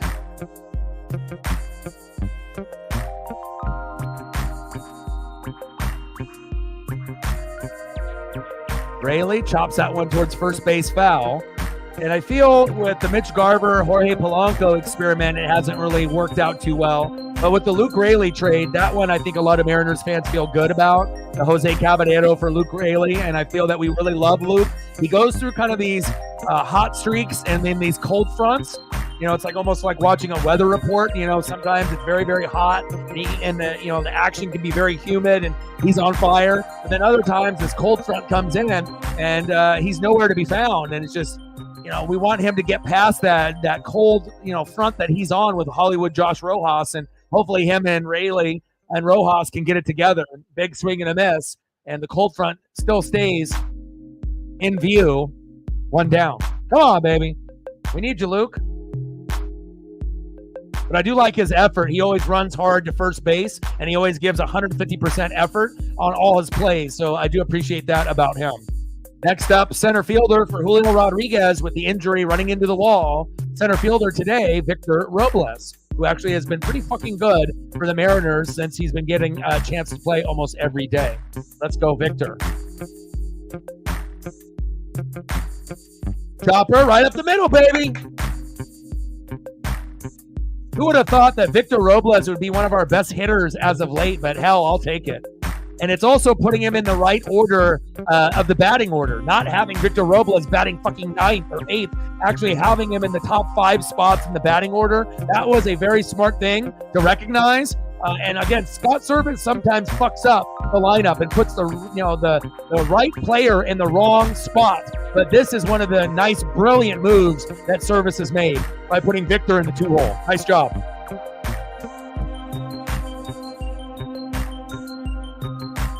Polanco pops up. Yeah, but the thing is, regardless if it's a left-handed pitcher, left-handed hitter, if you're a switch hitter and you can go lefty pitcher, righty hitter, righty pitcher, lefty hitter, if you're a good fucking hitter, it doesn't matter. You should be able to hit, on both sides if you're a switch, if you're in the pros, and you're going to have a strong side, but it shouldn't really matter, if you can only hit from one side, and you're on a left and you have a left pitcher, you just got to be able to, find a way to get on base, bunt, get hit by a pitch, walk, be a little bit more patient in the box, look for your pitch and not just swing wildly, and it's always going to be like, I'm selling you or you're selling me, like in sales, right? And it's either the pitcher is going to sell you on his pitches, or the hitter is going to find a way to be able to, take that sale and shove it down his throat and being able to get a nice base knock, RBI or a home run. It's going to be a one-on-one thing. And a lot of times when you have an all-star on the other side on the mound, it's going to be hard, especially when our team only bats, 200 to 220 as a team. So, I mean, no one can really hit on the Mariners, but at least Victor Robles is showing that he can be pretty fucking consistent. 36 singles, 4 doubles, 0 triples, and 6 home runs for Polo. Polo with a little blooper, line drive, 2 away.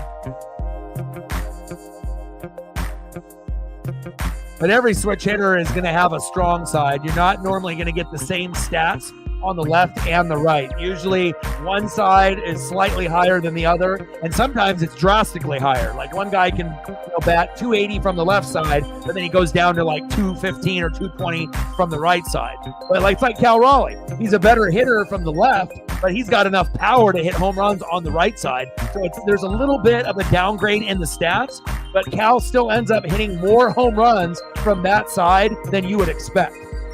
And hopefully he can do something here today. 211 average, 20 homers, 62 ribbies. He's got the most home runs on the team, and he's got the most RBIs.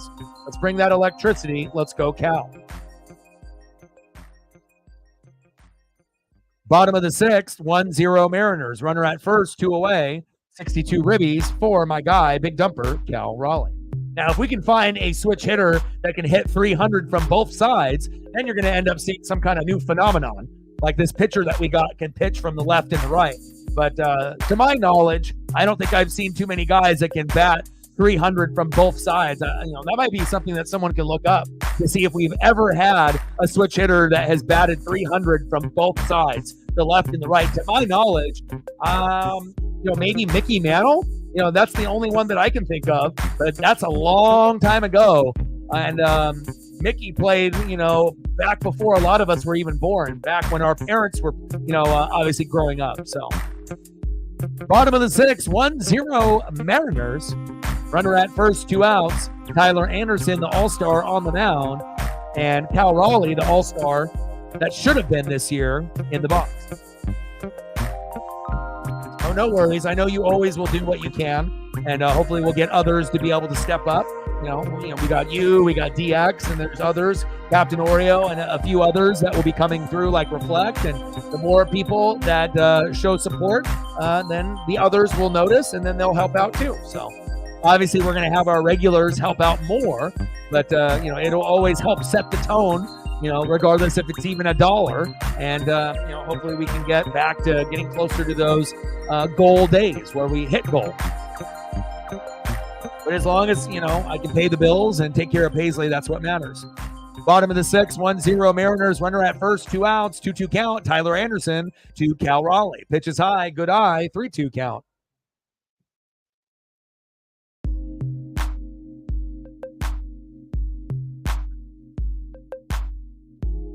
I would say the game will be over in probably 40 to 50 minutes. We're in the bottom of the 6th now. Could be as, done as fast as 30, but I would say 30 to 50 minutes it'll be over, but probably closer to 40 to 50. I guess it just depends on if we get on any rallies in the next 3 innings. 3-2 pitch to Cal Raleigh, chops that one and crushes it foul. Let's go, Cal.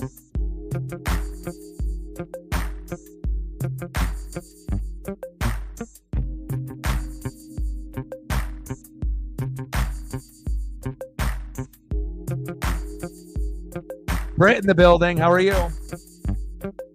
I've missed you. What did you think about that NASCAR Cup race? Did you watch it? The Brickyard? Larson did some crazy stuff. Like when I was watching, I watched the whole thing. But to go from 15th place, to 8th place, and then all of a sudden to 3rd place, and then he ended up winning it in a matter of 30 laps.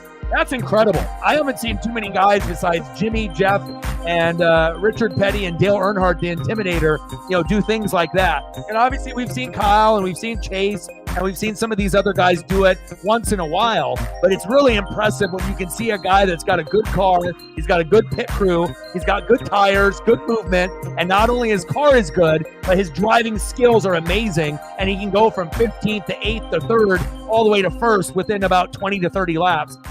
Pretty impressed, and it was nice to see Kyle end up getting the bricks, and Chase fought and got himself to 10th when he was in 18th for that last little run. So, I wanted Chase to obviously get top 5, but, it is what it is. Lots of BS. Tell me your BS. Explain to me all the BS that you have. Let me know. There's a lot of crazy stuff that happened in that Cup race. 3-2 pitch. And we got a walk to Cal Raleigh, baby. Go. Nice job, Cal to first. Next up, 0 for 2 with 2 Ks, DHing for the Mariners, Mitch Garver. And Tyler Anderson is going out, and we should be able to rough up their bullpen. It's a 3-hitter for both teams so far. Not really what you expect, but again, no JP injured, no Julio injured. And let's see what Tyler Anderson came into the game with an 8-8 record, 2.97 ERA. Let's see what it is now. All right, Tyler, 5.1 innings pitched, 2 hits, 1 earned run, 1 walk, and a solid 8 Ks, and his ERA goes down to 2.91, but he might end up getting a loss. We'll find out. And they're bringing in Kraus. He's got a 1.93 ERA, so we'll see how that goes. Bryce is only at 79 pitches, so I assume Bryce will go 1 more inning, and then they can pull him, or they'll pull him early. But I would go with him 1 more inning, since he's at a low pitch count, and he's been doing well. I mean, it's a 3-hitter, but again, this is where Scott Service sometimes fucks up. right? Where he's at a guy that is going past the 6th inning, and usually that's the cutoff point. But if you're not at 90 to 102 pitches and he's looked pretty good, let him go. The last thing that we need is for you to be an idiot and bring in like Sauce, and then he gives up a 3-run homer, and then all of a sudden we're down 3-1, and then the game's fucking over. We don't want that. And we know our bullpen has kind of fucked up as of late. So I'm hoping, since his pitch count is low, that they do the smart thing and they do the right thing, and they look at my text message to Service and said, keep that guy in there. And if he fucks up and gives up the home run, so be it. But we would feel better about it by just having the guy that has been warmed up and that's been out there for the last, couple hours, rather than just some guy that just started pitching, in the bullpen for the last 5 minutes and then him to fuck everything up. So.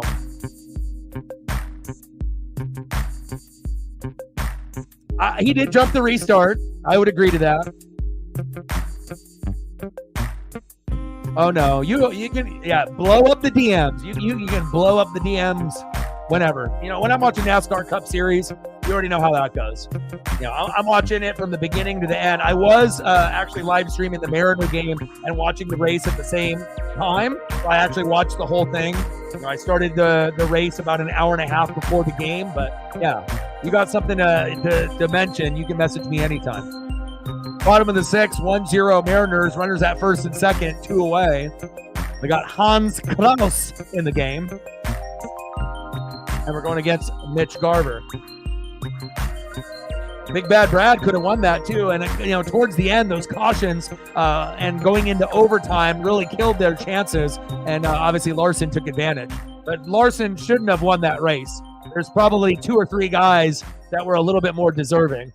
But, that's how NASCAR Cup and, Xfinity and the trucks work. Just like F1 and anything else. Sometimes the person that deserves it the most isn't the one that wins with the checkered flag at the end. 1-1 pitch by Kraus to Garber.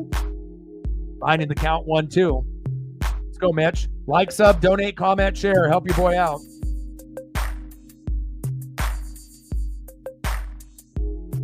See where we're at on the likes. Have we hit 30 yet?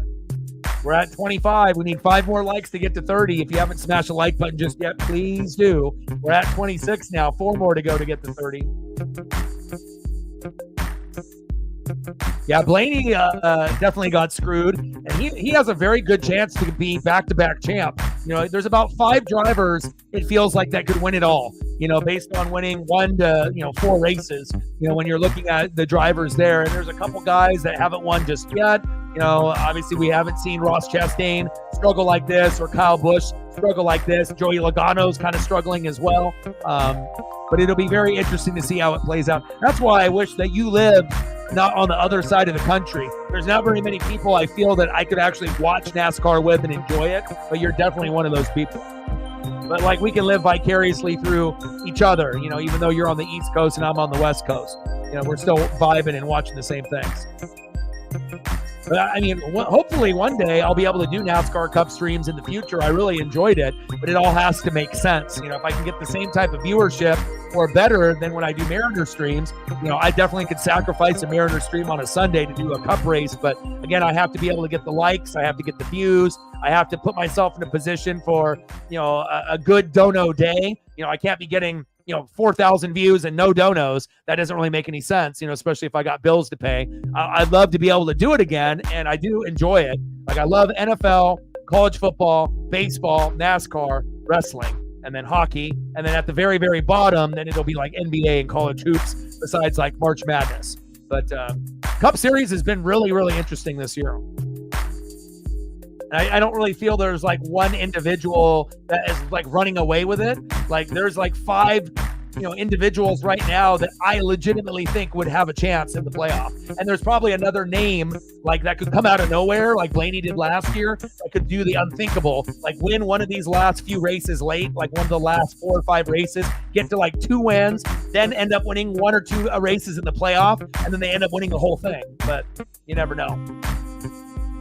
Gained 2 subs, so that's good. We hit over 4 million views recently.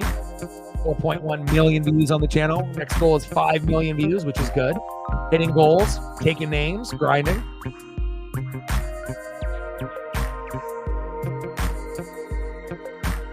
Yeah. And again, once you, I almost feel like they have like time restriction too with the networks that they're on. USA, FS1, NBC, Fox, where it's like they're almost getting pressure when the game, the race is going into overtime, or if they have rain coming up, and sometimes they end up ending the race prematurely, right? And they could have ended up having it go further. And I feel sometimes, drivers get screwed, like you said. So, top of the 7th, 1-0 Mariners. Next up, Logan O'Hoppe.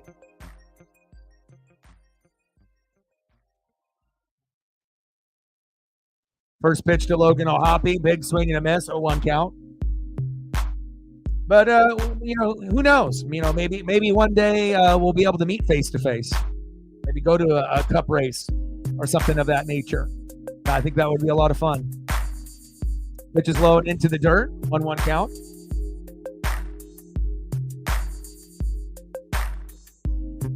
It would give me an excuse to go to the East Coast. 1-1 pitch to O'Hoppe. Big swing and a miss. Behind the count, 1-2.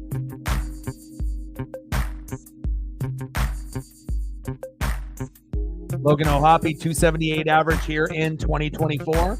Pretty solid up-and-coming catcher for the Halos.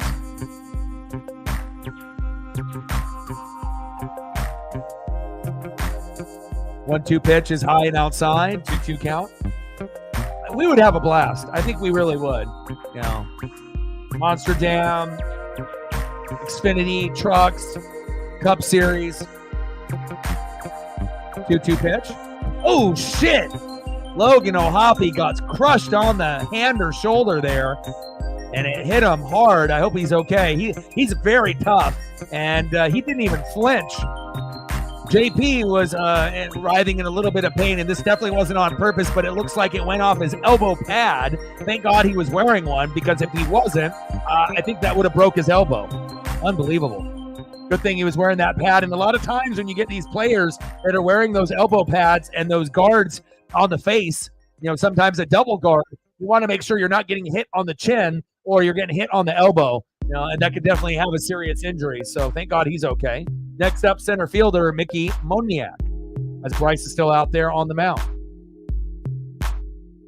Oh yeah, we would dominate the Cup and Monster Jam. We'd have a blast.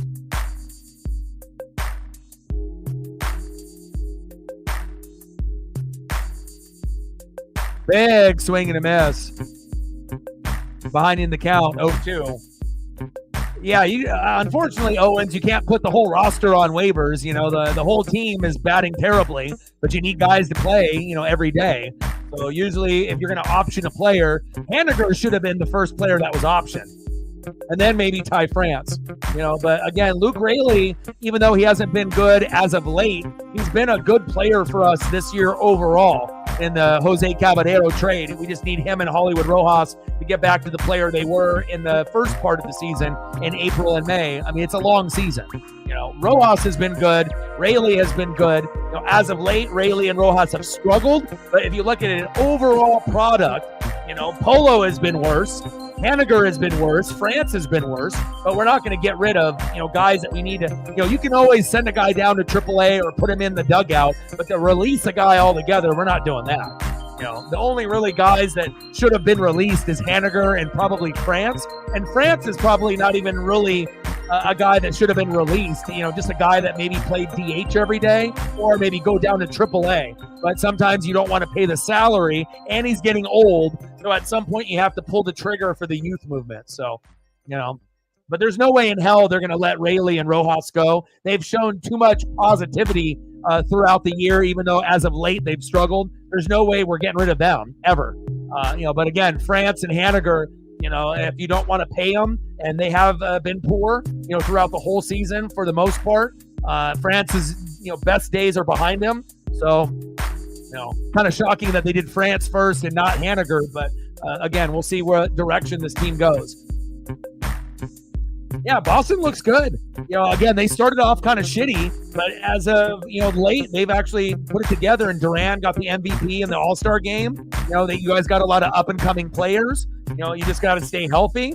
And if you guys can stay healthy, the Red Sox will be like the Mariners, where we might not be the best team, but we might be able to make the playoffs as a wild card, we have a better chance winning the division than you guys because obviously you guys got the Orioles and the Yankees, obviously there, on the American League East. But I could see the Red Sox making the playoffs, and that has to make you happy because obviously if you're going to be a fan of some of Boston sports, Patriots had their moment, and it's going to take a little while, to get the fans back. You're still going to have the hardcore fans watch, but it's not going to be the same without Brady and Gronk or Belichick, as you know. Now you just have to, you already know what you're getting yourself into. It's a full rebuild, and now you just have to see how the new regime reacts to the other teams in the division. So, seeing how you match up to the Bills and the Dolphins.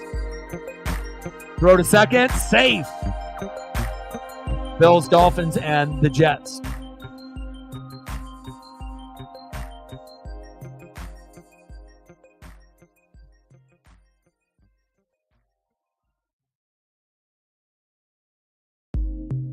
But one thing I do miss is those NASCAR Cup streams. I won't lie. I did them for 2 years, and then I attempted it a little bit, and then viewership was kind of hit or miss. So sometimes you just have to go through what is going to work. But hopefully one day we can get enough people when we have enough of a backing that I can end up sacrificing a Mariner stream at some point and just doing NASCAR Cup on Sundays when it's not NFL season. So we'll see. Is he out? Demo with the tag there from shortstop. Very close here.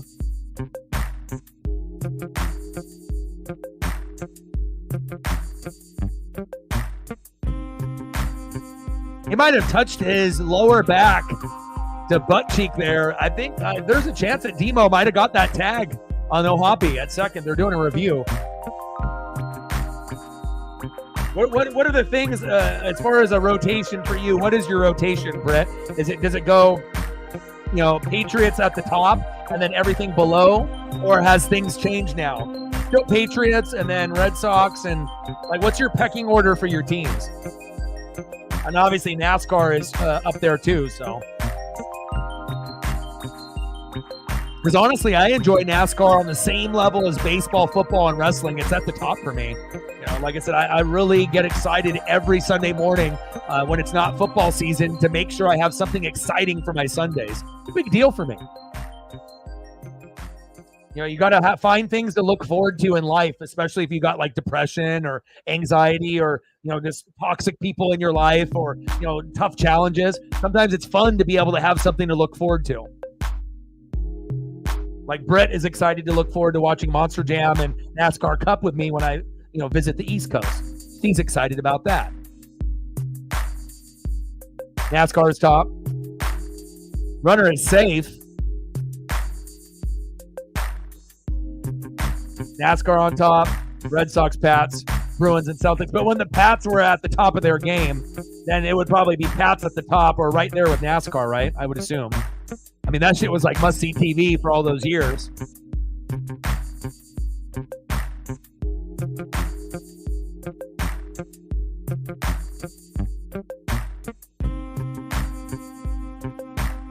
(0-2 pitch, or 0 for 2 for Brandon Drury with a strikeout and a ground out. First pitch is a strike, 0-1 count.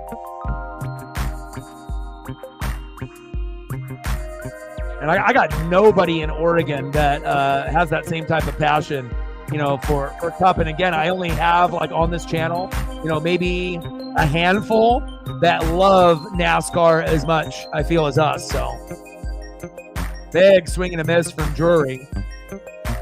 Behind in the count, 0-2.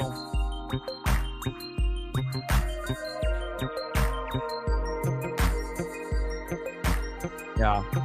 And his interests will change as he gets older, too.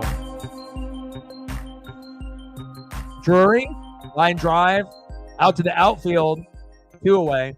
It's, when I grew up, in the 80s and 90s, NBA was at the top for me. It was number one. And then as I got older, then football, NFL and college football leapfrogged it.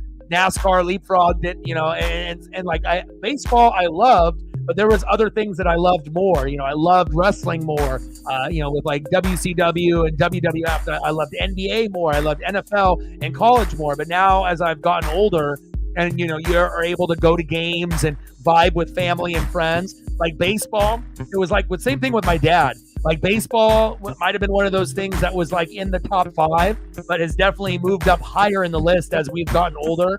And I feel like NASCAR Cup Series is kind of similar too. Like I had love for it when I was a kid. Then there was about a 5-10 year hiatus, and then getting back into it again and really getting back into my childhood, memories and loving it. Pitches outside, 1-1 count to Zach Neto. But I feel like the more you know about something, the more interesting it is to you. So if you don't know anything about hockey or NASCAR or baseball or basketball, you're not going to pay attention to it. You don't give a shit. There's just too many players, too many teams. It's like, who cares? But if you have a connection, that makes all the difference. Throw to first, 3 up and 3 down. Let's go to the bottom of the 7th inning. 1-0 Mariners. Raul Ibanez, oh, for sure, man.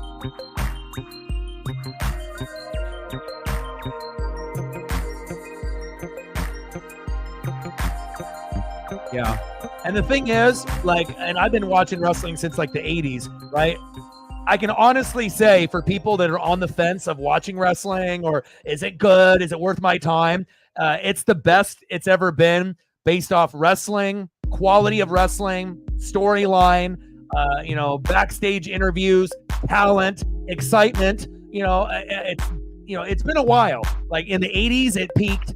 In the 90s, from 95 to 99, it was the best it'll ever be with NWO and with Stone Cold and The Rock. But since then, it's been a little dry.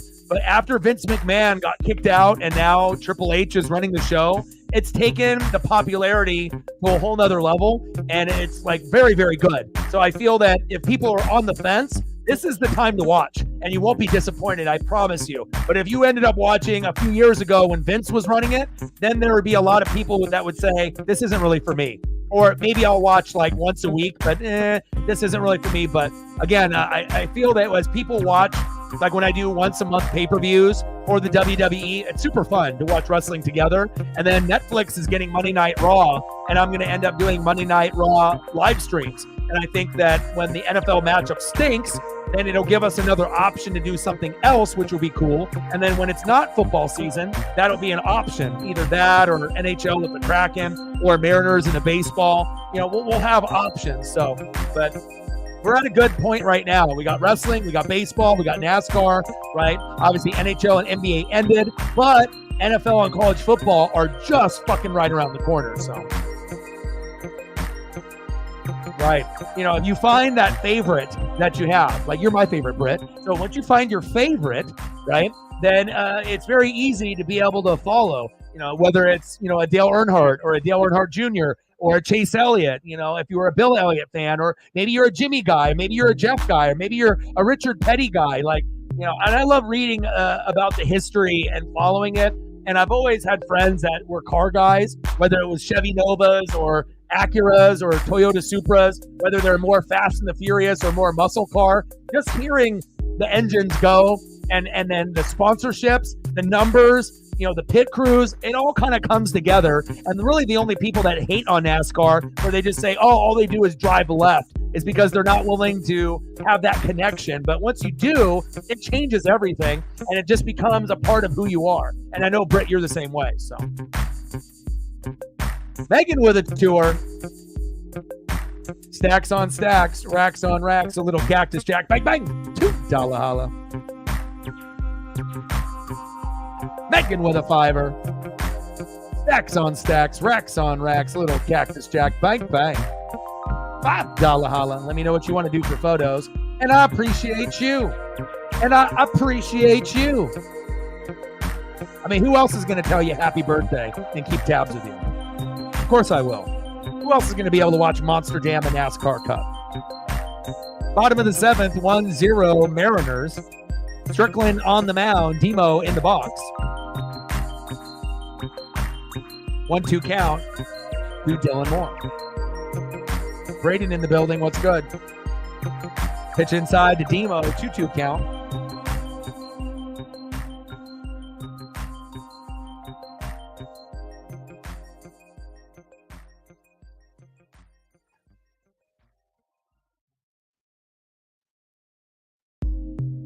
Two pitch ends up being inside, 3-2 count.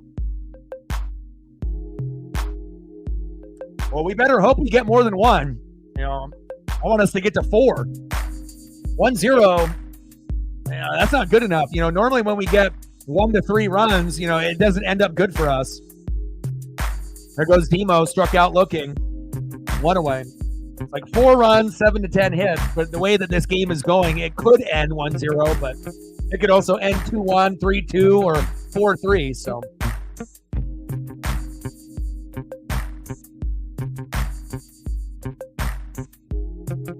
I got many favorites.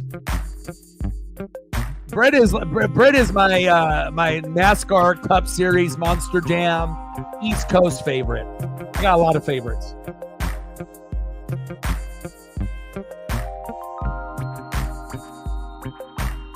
Some of the best people that I've met on this channel, you know, are in this room right now, you know, and it's always good to be able to have good bonds with the bros. But it's also good to have good bonds, you know, with the ladies and the females that are in the room that appreciate, you know, NASCAR or baseball or sports or wrestling, to be able to have a good community where you don't have a bunch of the dudes in the room making it fucking awkward for all the ladies in the room where they end up having to leave, you know. And again, a lot of the dudes, you know, they don't really know the chat etiquette, you know, so I think they understand that I'll regulate and whatnot, so.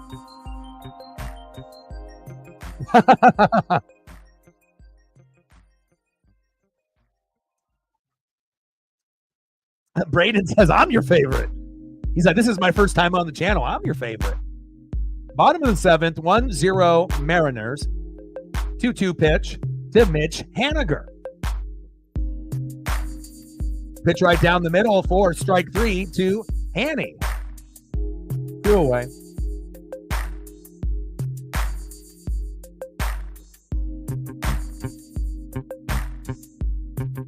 Next up, third baseman, Hollywood Josh Rojas.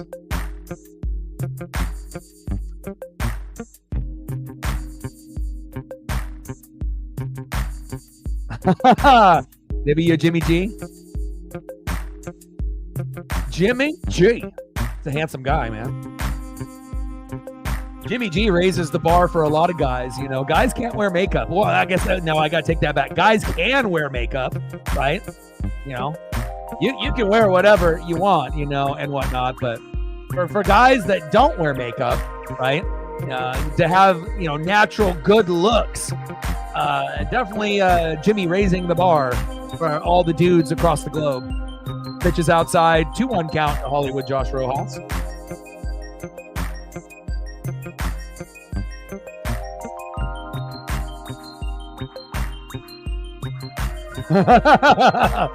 He said, Jimmy ain't no Hanson. Everyone's got their favorites. That's for sure. Popped up to Mickey Moniak. There we go. 1-2-3 inning. But it's just nice to be able to have different types of perspectives on the channel. And like I've said it before, I feel that I have more of a female brain based on my, I feel just like love that I have. And I feel I have a little bit more sympathy and empathy than the average guy. So I feel that talking about mental health and going over things like addiction and depression and anxiety, I feel that a lot of us in the room, that's what connects us, is we've gone through those things or are going through it now. But just to be able to have different types of perspectives, you know, whether you're a guy or a girl, and whether, you know, you're 18 or all the way up to 90, you know, the age range on the channel, it varies. And it's just nice to be able to have you guys support me. And I really do appreciate you guys a lot. I wouldn't be able to hit, you know, 4.1 million views. I wouldn't be able to be at the numbers that I'm at without y'all. And I appreciate you guys very, very much. That's one thing. I feel like I'm the most accessible. You know, there's a lot of YouTube hosts that are out there, but not everyone is like accessible. And as long as I know that, you know, people feel heard, people feel special, people feel appreciated, that's what it's about. You know, to be able to bring those good vibes with all the bad shit that usually happens around us, right? Like, sub, donate, comment, share. We're in the top of the 8th, 1-0 Mariners. Let me know what you want to do for photos, and I got you. Next up, 0 for 1, nah. 0 for 2, yeah. Right fielder, Joe Adele. Batting second, third baseman, Anthony Rendon. And batting third, first baseman Nolan Shaw Noel.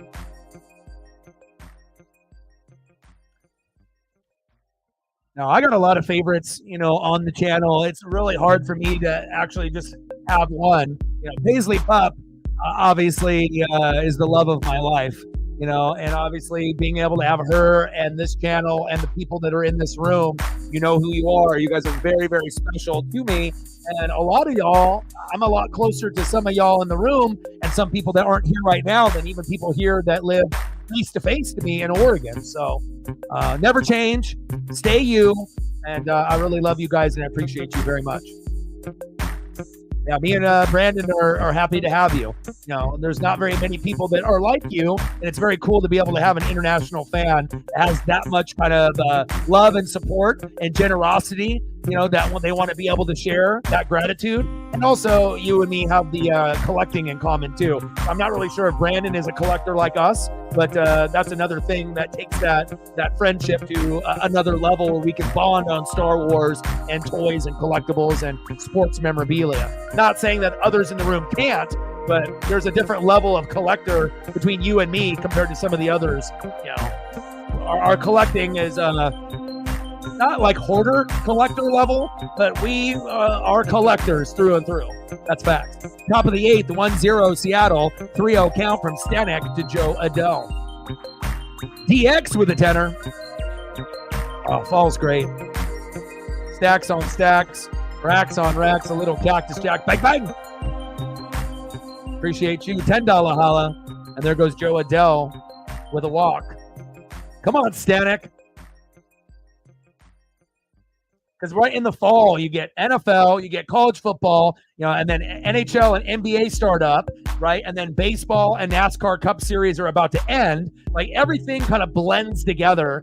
And I love it, man. It's the best time of the year. And then you get into Halloween, right? Then you get into Thanksgiving with the food and the friends and the family and the fucking football. Then Christmas, and then you got the bowl games, and then the New Year. Man, I can't wait. We're at 56 doll hairs, 44 to go.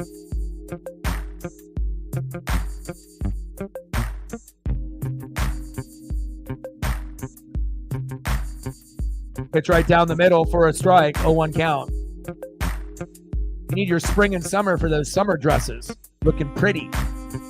Top of the 8th, 1-0 Marinez, runner at first, 0-1 count. Joe Adele in the box. Ryan Stanek throwing to who knows who there.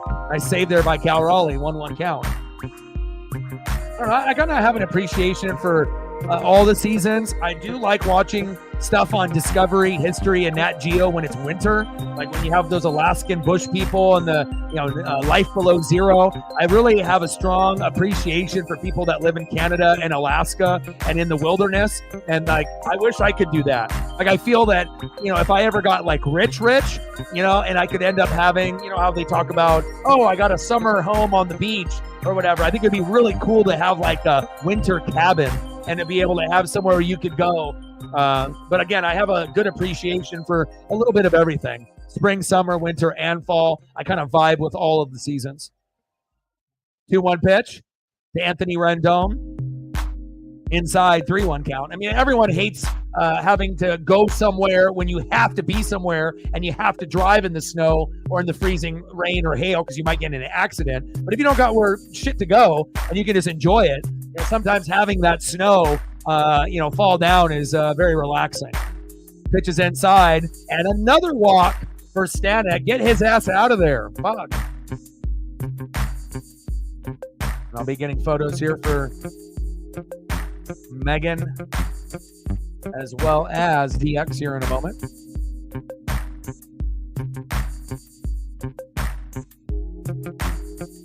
Yeah, you live in the Northeast though, right? So you're on the other side of the globe, and yeah, if I ended up living in New Hampshire, Delaware, Connecticut, Maine, anywhere up there, or even in the Massachusetts, New York area, Boston, or New York, or any of the boroughs, I don't think I would like winter that much either, because then you guys get an insane amount of snow.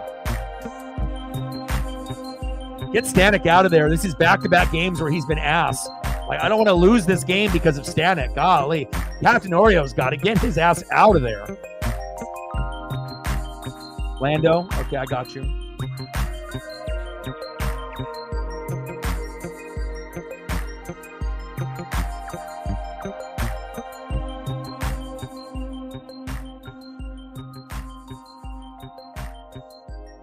Top of the 8th, 1-0 Mariners. Runners at first and second. No outs. 1-1 count from Stanek to Nolan. Shah.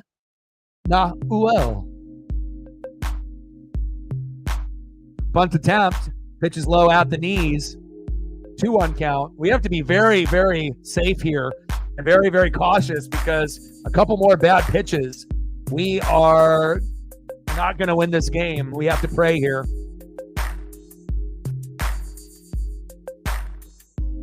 Bunt shown again. Goes behind Cal Raleigh. Count remains 2-2. I don't know how you guys do it in certain places like the Midwest or East Coast.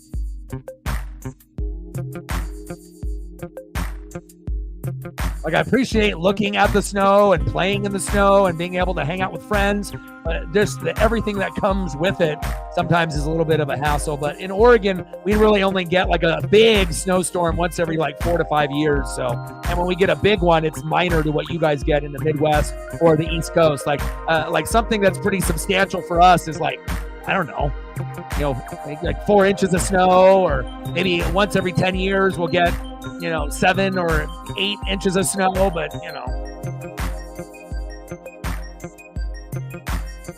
yeah, that's tough. I'm praying for you. I hope that infection gets better.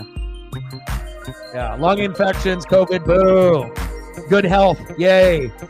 Top of the 8th, runners at first and second, 1-0 Mariners. 3-2 count to Nolan. Shah, not well.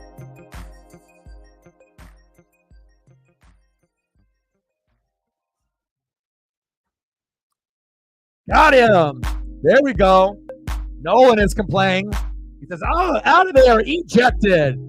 Nolan was talking shit. He said, "Get the fuck out of here with that call." Then the ump says, "Get the fuck out of here. You're gone." Next up, left fielder Taylor Ward. And maybe that'll give us a little bit of juice there of him getting kicked out.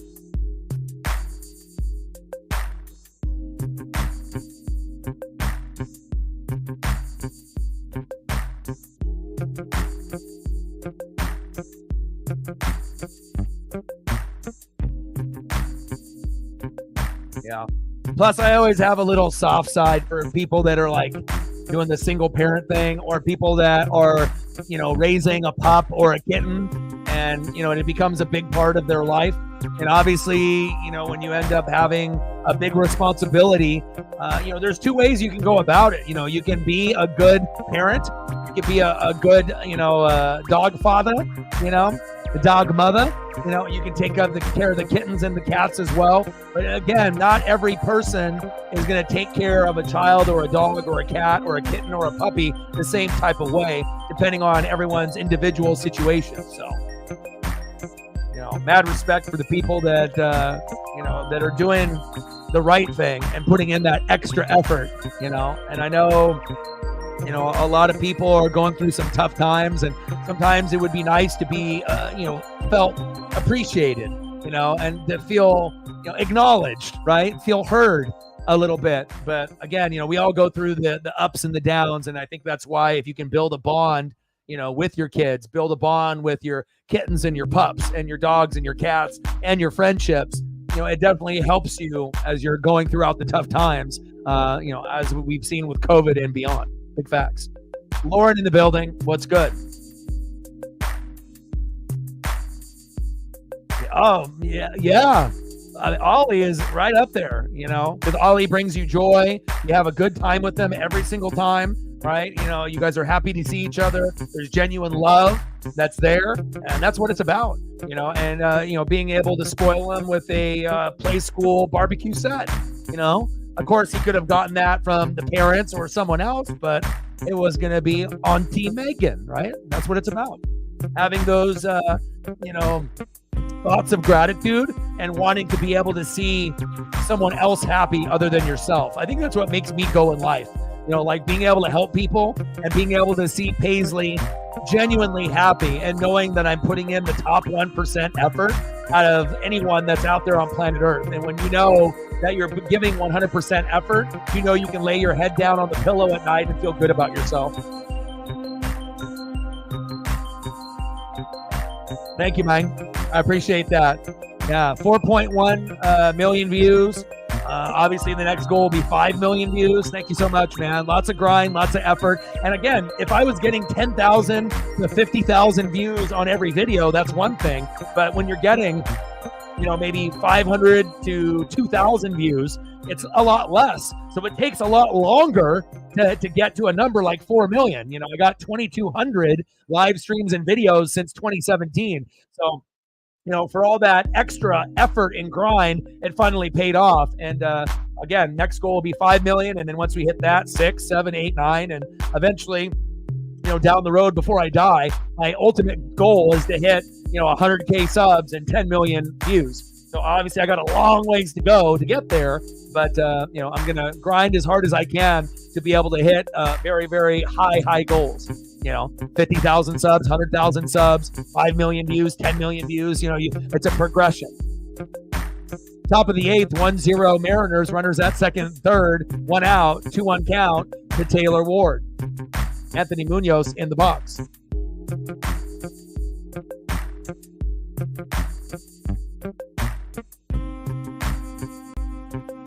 Ward.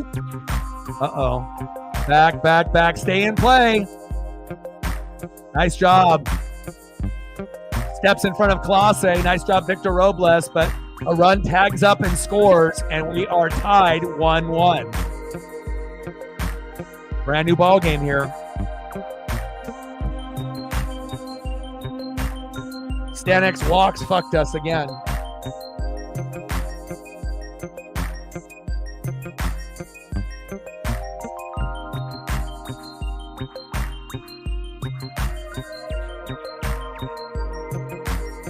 Come on, Andres.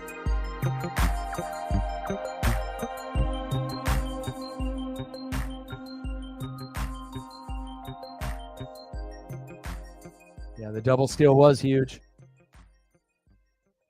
Top of the 8th, 1-1 Angels and Mariners. Runner at third, 2 outs. Next up is Willie Calhoun. And then we'll get some photos up for the two of you once we get into commercial break here.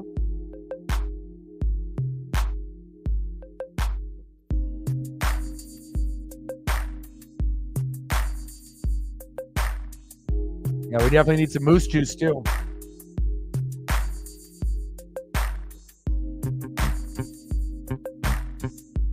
Pitch in the zone for a strike. 2-1 count to Willie Calhoun.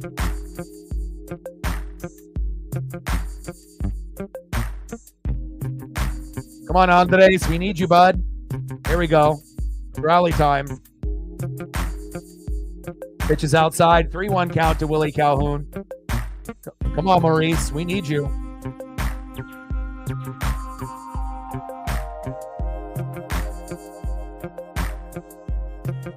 Anything specific, Megan, that you want to see? I know you probably already posted it up higher in the chat.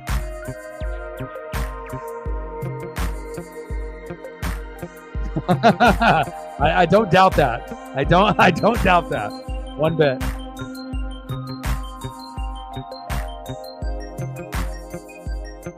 Chopper up the middle. Throw to first. Got him. The damage is done, and it's at 1-1. But we'll go to the bottom of the 8th, and we see what we can do here.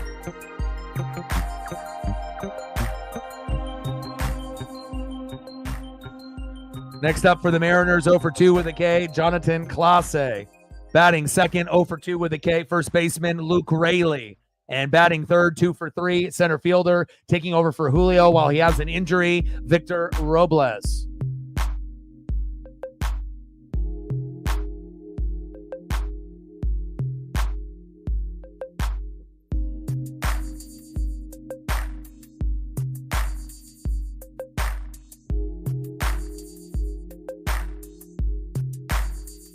I'm going to get some F1 photos here for DX. And then let me know what you guys want to do between the two of you. Since I have this one just on hand here.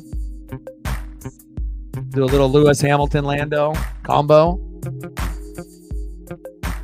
You know, you're a big supporter to the channel when you actually have files listed for you specifically on the channel. Megan has had a couple for the last year or two, and DX has got one started here as well. Just makes it easier when I know what your favorites are and if I can group it in a file instead of having to research for new ones or having to find them sporadically on the computer screen, which I have many files on screen on my screensaver. So appreciate you.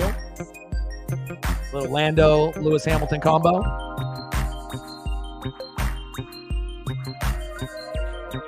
A little Mariner Moose action. We delete those, and then we'll get stuff for Megan and Britt. Dr. Britt Baker, DMD. She is back.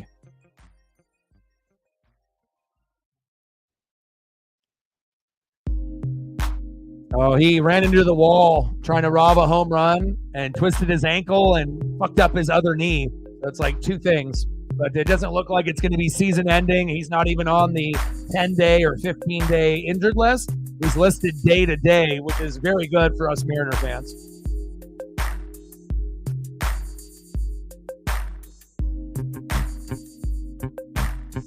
$56.44 to go. Jonathan Clase in the box.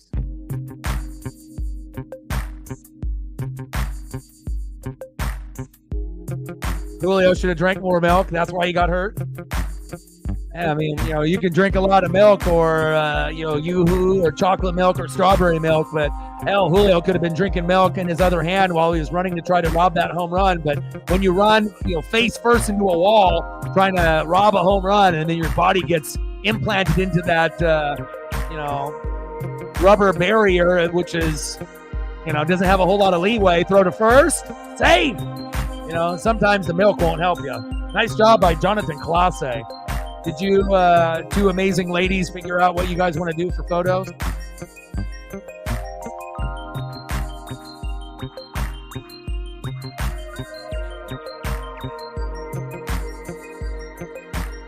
Let's go, Mariners. We got to find a way, baby.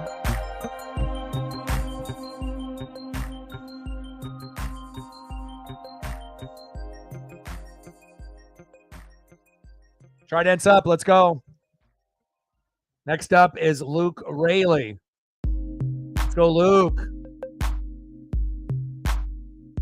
Like, sub, donate, comment, share. Help your boy out. We need one more like to get to 30. So if you haven't smashed the like button yet, please do. We need one more. There we go. We just got it. We're at 30. Let's try to get to 40 before the game ends. Or at least 35. I know it's a little bit of a goal, but you never know if we get a little bit of a spike in viewership here at the end, especially since the game now is 1-1. If it goes to extras, we'll definitely get a little bit of a spike. Silver Foxes and whatever Britt likes. Well, she likes Brady. She likes Gronk. Belichick. She likes many things. Chase Elliott. DX with a tour. Stacks on stacks, racks on racks, a little Cactus Jack, bang, $2 holla. That's like, what about me? I need some Tay-Tay. Or I'm going to be a sad guy. I'll get you some Tay-Tay. I got time for everyone to be happy, not just a select few. Pitches outside, 3-1 count to Jonathan Clase. So we can do Pete Carroll, some Hack, and then maybe some Chase Elliott. And then after the stream is over, a little Tay-Tay. 3-1 count to Luke Rayleigh. Take a walk or get hit by a pitch. I don't care. Rayleigh pops it up. Damn it. One away.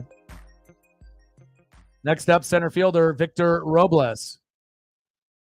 Come on, Mariner Moose. Come on, Maurice. We need you, baby. And I'll be live tomorrow, same time, same place, 6:30 Pacific. And then on Wednesday, I'll be live at 12:30 Pacific for the rubber match, game 3 of 3. Logan Gilbert tomorrow, Luis Castillo on Wednesday afternoon. Pitches inside to Robles. 1-0 count.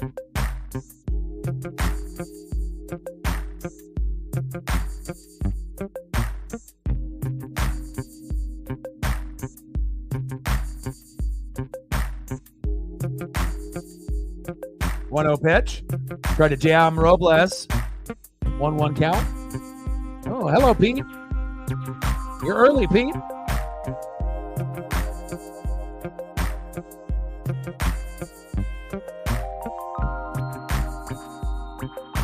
He couldn't even wait. He just had to hop in there.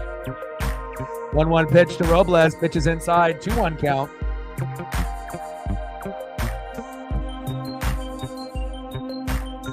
Polo on deck.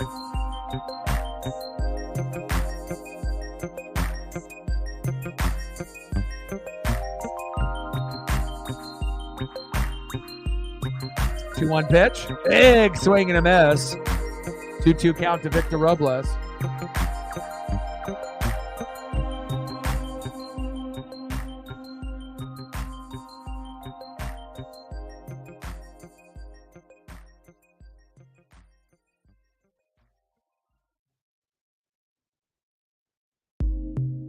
Two pitch. Got him. There goes Victor Robles in a rare strikeout. 2 away. 12th strikeout for the Mariners overall. Not good.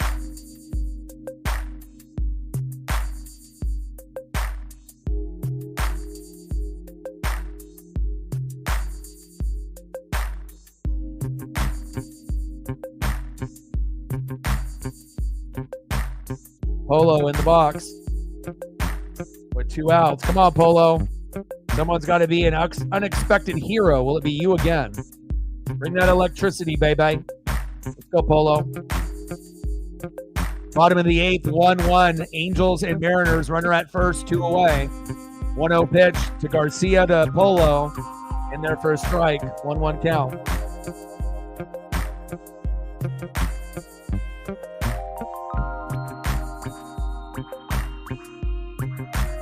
Napa, no hell. Oh, yeah. Got you. Appreciate you. Napa, no hell. Megan with a 50. Thank you so much. Stacks on stacks, racks on racks. A little cactus jack. Bang, bang, bang.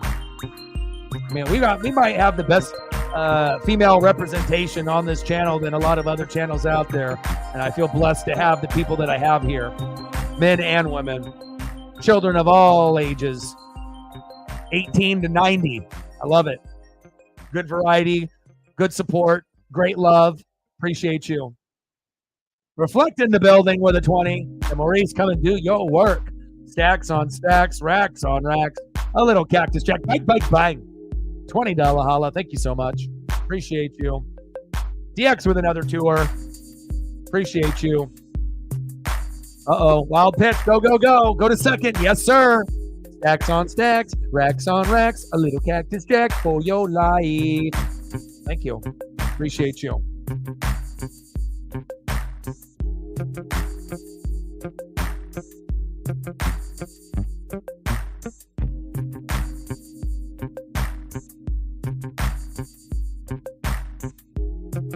Thank you so much. I appreciate all of the support.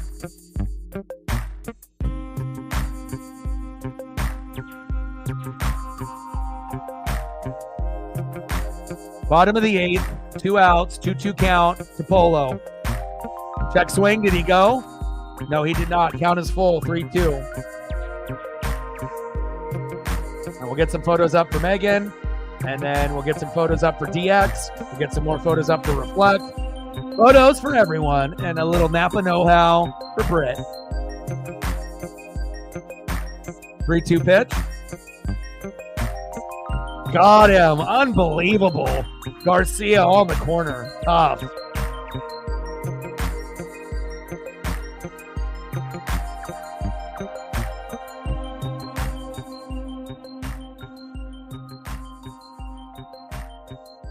Started off with Little Pete. Silver Foxes for Megan, her favorite. The OGs. And kind of a tough, year to lose both in the same year. But we are going to wish the best for both of them.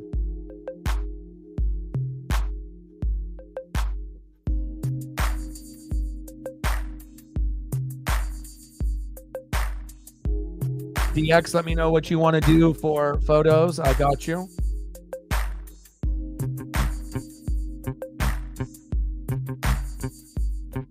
As well, let's see. Let me know Reflect as well.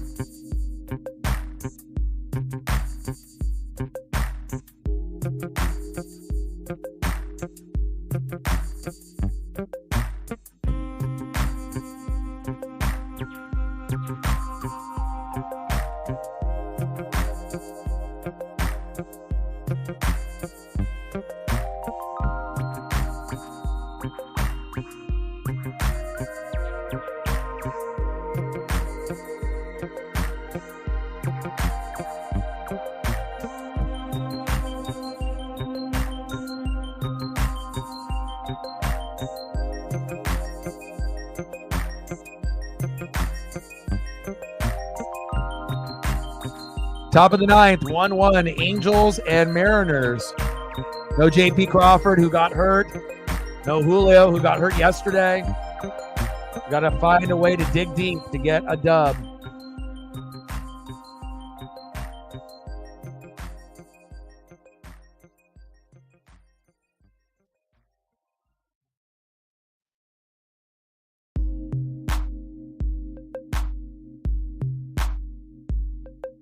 Let's go. Napa know-how. Love the Napa. I already like Napa from like a long time ago, not just with Chase Elliott. I mean, I like the father-son combos with Bill Elliott, Chase Elliott, Dale Jr., Dale Sr., but I was, already into, DEI, with Dale Earnhardt Incorporated when it was him and Michael Waltrip running, obviously, the 15 with the Napa know-how car. And obviously, they had an upgrade, obviously, from Michael Waltrip to Chase Elliott. And, I guess I feel like you have a certain connection when you watch NASCAR to certain brands. I found myself at Home Depot because of Tony Stewart many times. I found myself buying Budweiser beer just because of Dale Jr., even though I wouldn't really normally drink that much back then. But, it's a little support that you can do, right? That's kind of how it works. Or you go to Lowe's for Jimmy, right? I think they definitely had a very significant impact on their brands, when they were racing. Or maybe you're looking at some DuPont for Jeff Gordon, right? Top of the ninth, 1-1, Angels and Mariners. Logan O'Hoppe, 2-2 count. Pitches outside, 3-2 count to O'Hoppe.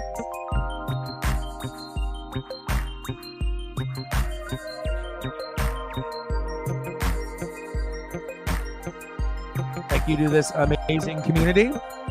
Big swing and a miss. See you later.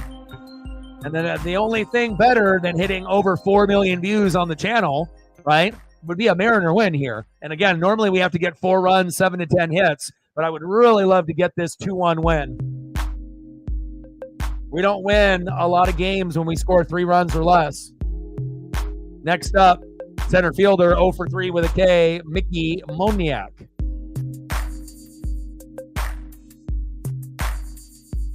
Oh, Bass Pro Shops too, for sure. And also with Martin Truex Jr. was a sponsor of the Bass Pro Shops over there too.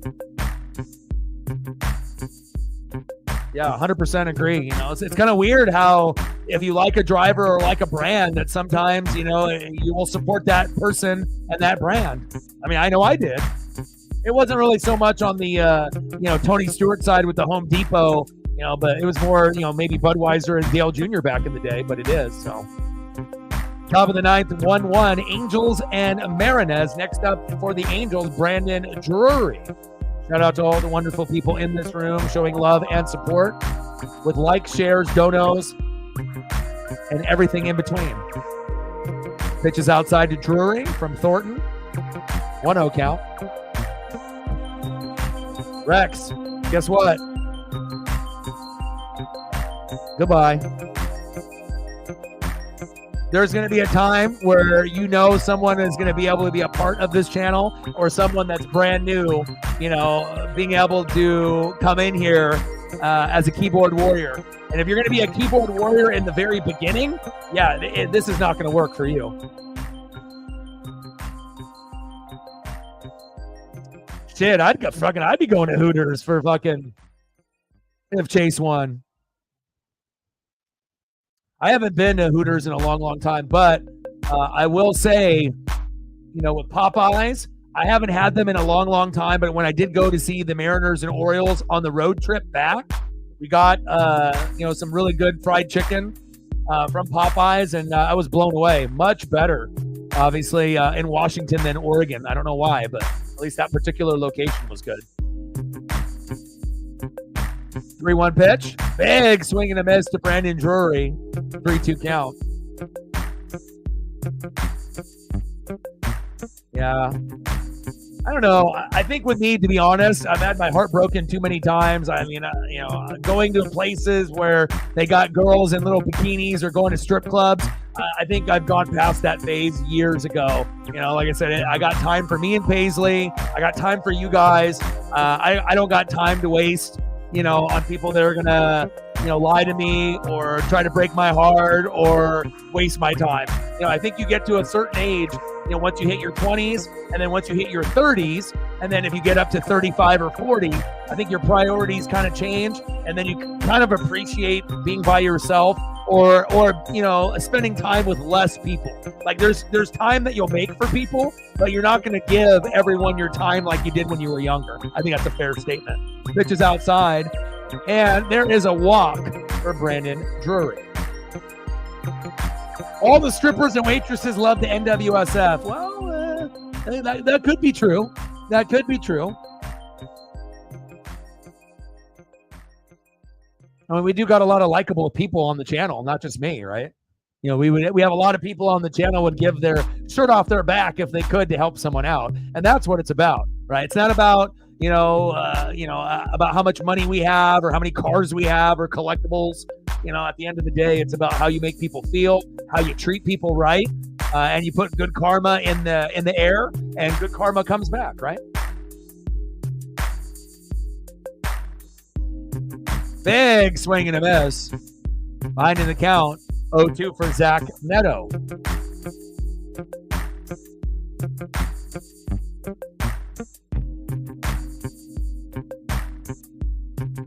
That it's not too late to appreciate some good scenery.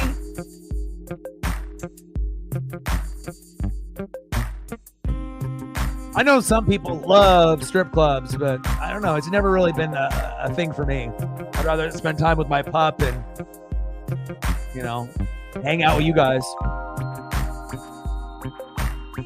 Paisley's going crazy in the other room. Pitch is outside. 1-2 count. I'm going to have to give her some food and see what's going on. Portland pole dancers, the Portland prostitutes, Portland potheads. I mean, what else would you want? Portland's got it all. But luckily, I don't live in Portland because Portland kind of scares me, to be, if we're being honest. I live out kind of more in the burbs, so Portland is somewhere where I would visit for like a food truck place to eat, but I would not want to live. There is no amount of money you could give me to live in Portland. Pitch is outside. 3-2 count. Even if it was in one of those like high-rise apartments that like oversees Portland, which I have been in. I've had a few friends that have lived in those over the years, which are incredible views. Incredible, like insane views. But just everything that comes with Portland, not for me. And another back-to-back walk for Trent Thornton to Zach Neto. Paisley, calm down. Hold on, I got to give Paisley some food. Paisley, come on.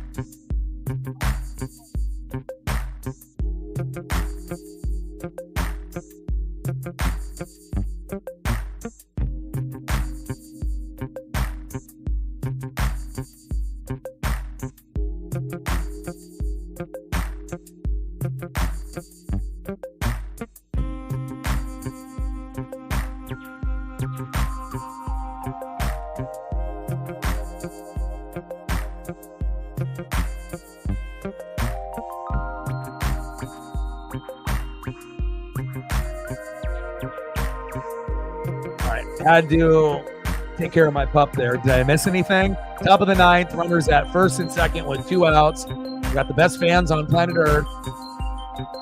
NWSF for life. Men, women, even some of the chitlins that have chat etiquette. Let's go, baby. Joe Adele in the box.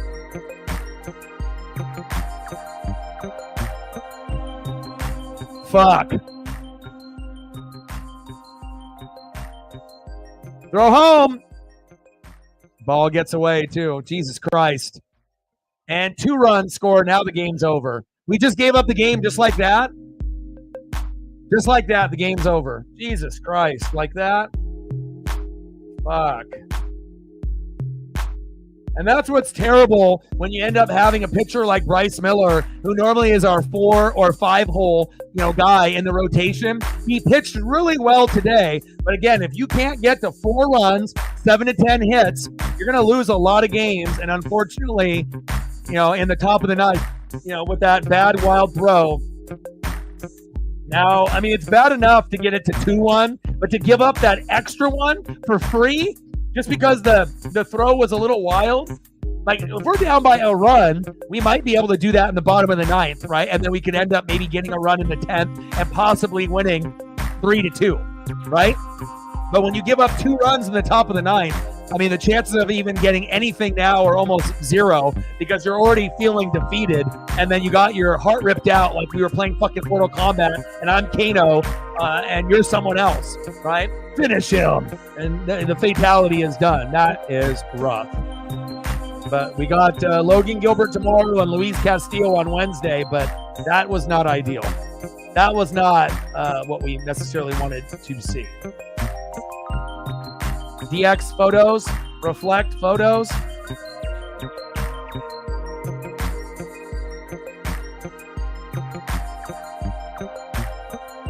And I love the Napa logo, one of the best in NASCAR. The color scheme for the Napa with the blue and the yellow, beautiful. One of the best paint schemes in the business.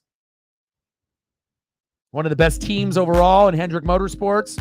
And when you end up getting paired up, with guys like Kyle Larson and, Alex Bowman, you got yourself a little bit of a squad there. And not to mention William Byron. 3-1 Angels. Go through those photos one more time.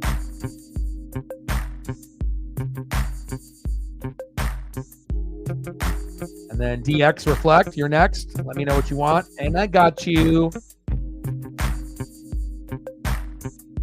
Is it NFL season yet? Aaron Moose, what happened?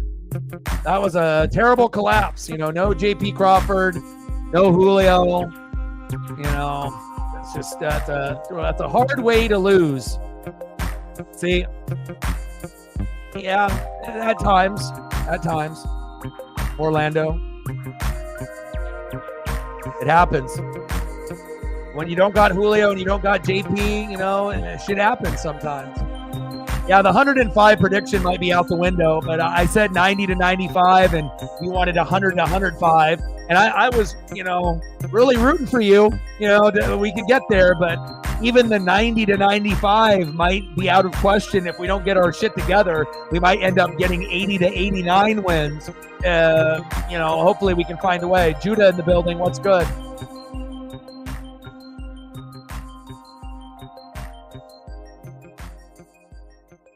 Before the game started, and now where we're at as Mariner fans. And hopefully tomorrow and Wednesday we'll be here with Logan Gilbert and Luis Castillo, La Piedra, baby. Next up, big dumper, Cal Raleigh. Now, if Cal can end up hitting a home run, he can get it to 3-2, but we still need more than just Cal Raleigh participating today.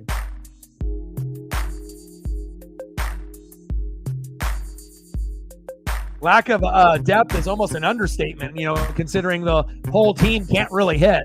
I mean, as of late, it's like a random player here and there will step up. Victor Robles has been pretty consistent.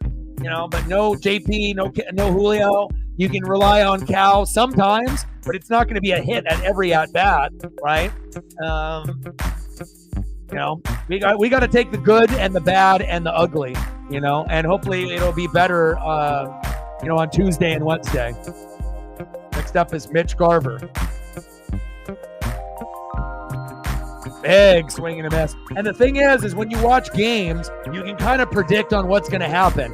At some points, there is going to be a rally that's unexpected that happens. But sometimes you can look at body language of the players, and that will kind of tell the story if you can read in between the lines. Some people see black, some people see white. Other people can see the middle area, that's the gray area. And you can kind of read in between the lines, and just the way that we ended up imploding there, there's a very good chance this game ends 3-1. If you've watched baseball as long as I have, and a few of y'all in the room, could we make a comeback to 3-2 and 3-3, or come back and win 4-3? Yes, it's always a possibility as long as the game is playing. But with 2 away now, it kind of feels like it's over. Matt is leaving to reincarnate himself into Travis Kelce. He will be back shortly with a Tay at hand. He's like, please don't forget about my photos. I got you, bro. Bottom of the ninth, 3-1 Angels. Bunt attempt by Dylan Moore. Where was that? In the beginning of the game, in the middle of the game, at the end of the game. We have success when we bunt, but we only do it like once or twice a game. How about do it 3 to 4 times a game? Especially when you're the team that can't fucking hit on a regular basis. Come on. Give your team a chance. Pitch in the zone for a strike, behind in the count 0-2. We're 1 strike away from losing 3-1. Not ideal. But I'll stay online here for another 10 to 15 minutes, and we'll do photos for the people that donated, and then go back around, and I'll take care of you guys. And I'll be live tomorrow at 6:30 Pacific. Mariners till I die. And again, we'll play better tomorrow and Wednesday, but unfortunately, this is kind of where we're at right now. But the writing was on the wall when we went on the road against the White Sox, the Marlins, and the Rays. And there it is, strike 3. The game is over. And when your boy knows sports, again, I'm not going to be right all the time with my ESP, but when you have something that rips your heart out in the previous half inning, the chances of the Mariners team being focused and everyone believing that we're going to come back has pretty much dwindled to 0. And now they're thinking about what's for dinner. I need to have a drink of wine. I need to have some beers. What's going on for tomorrow? And that's where we're at. So definitely not the outcome that we wanted, but on the bright side, we did hit over 4 million views on the channel. So that is a positive as of today. All right, let's see any photos for Reflect, and then we'll get some more F1 for DX and go from there. Go through these photos one more time, and then we'll end up deleting these. Final score, Angels 3, Seattle Mariners 1. And again, we'll stay on here for another 15, possibly 20 minutes. We'll do photos for everyone that donated. And then Matt needs his Taylor Swift photos, or things are going to be bad in his life. So we'll take care of him. And then we'll be back at it tomorrow. And I'll take Paisley on a long 30 to 45-minute walk. We're going to take her to the dog groomers tomorrow. Can't wait to get her body washed by Dad and get her nails trimmed and dremeled, by the individuals there. She'll be a happy girl. I will post it on socials, and then we'll have a great day tomorrow. Just unfortunate that we couldn't get the dub here today. But again, I went through 20 plus years of not making the playoffs. If you're a brand new Mariner fan, I hate to tell you that, there's going to be a lot of heartache with this team, but there'll be a lot of joy as well. You just have to be patient and wait for it. Some fans don't have the patience, It's like if you're a fan of NASCAR, your favorite driver isn't going to win every week. You got to be patient, and hopefully that patience will turn into a championship.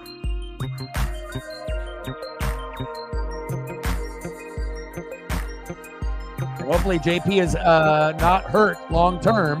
Julio is already day to day, and we're already having a lot of problems. But I guess maybe this will, push the front office to make some more decisions.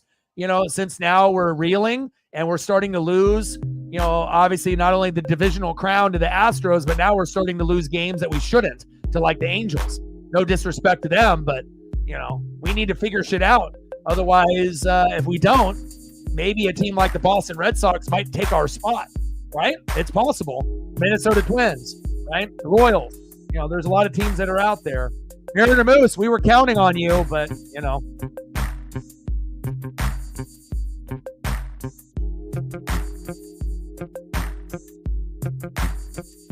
Thank you so much, man. I wouldn't have been able to do it without you guys. NASCAR's got road courses. NASCAR's got courses in fucking cities like in Chicago. It's awesome. Thank you. Appreciate you guys. It hurts right now, but again, if you remember, everything was good. Instead, we went to the Chicago White Sox, right? And once we went to the White Sox, we had a 4-game series. Everyone thought we would win 3 out of 4 or sweep them. And we would win 2 out of 3 against the Marlins and 2 out of 3 against the Rays. And what ended up happening, we won 1 out of 4 against the White Sox, played like shit. We won 1 out of 3 against the Marlins and 1 out of 3 against the Rays. And we were winning like the last game, game 4 out of 4, game 3 out of 3, game 3 out of 3 after getting our ass kicked in the first 3, the first 2, and the first 2. And I felt that was a little bit of the writing on the wall, foreshadowing of this bullshit that was possibly going to happen to the Seattle Mariners. But we still got to, keep the faith. We got to keep the faith. Our faith will be challenged, but we have to keep it. Okay? All right, let's get some photos up here.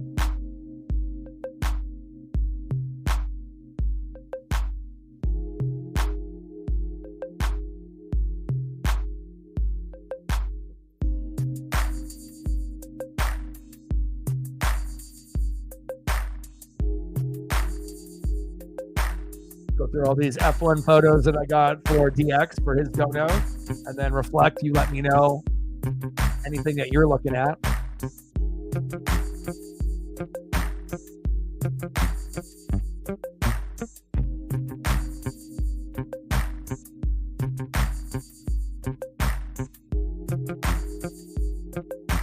But hopefully this will put some more pressure on the organization for either bringing our farm guys up, because if we're going to lose, we want to lose with exciting players and young players that we can, look forward to building with as we're watching, right? And if that's not the case, hopefully we pull the trigger on some names, because as everyone can see, we need it fucking bad.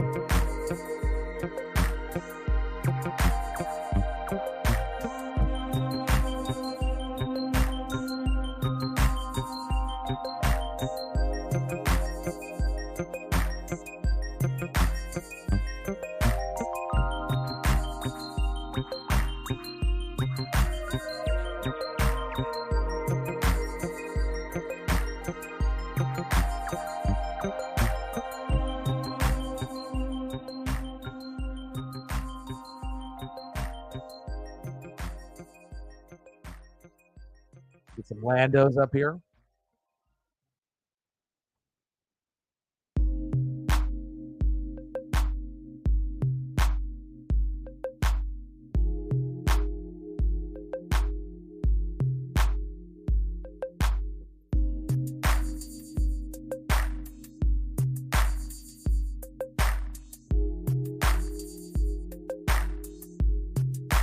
I'll make sure I take care of everybody before we end the stream. Yeah, I didn't realize how cool F1 photos look like on screen. Like, they got some of the coolest looking photos for like their HD 4K. It's like incredible. They almost look like 8K, like the best of the best.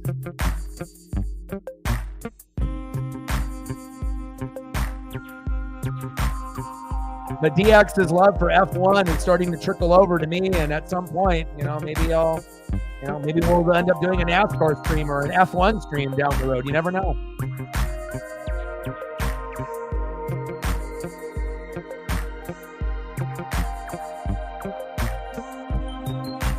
Yeah, but at least you ended up having the MVP of the All-Star game with Jarren Duran, and I feel that you guys are going to have a good chance for a wild card, and it's pretty exciting, as of where they were at the beginning of the year and where they're at now. So.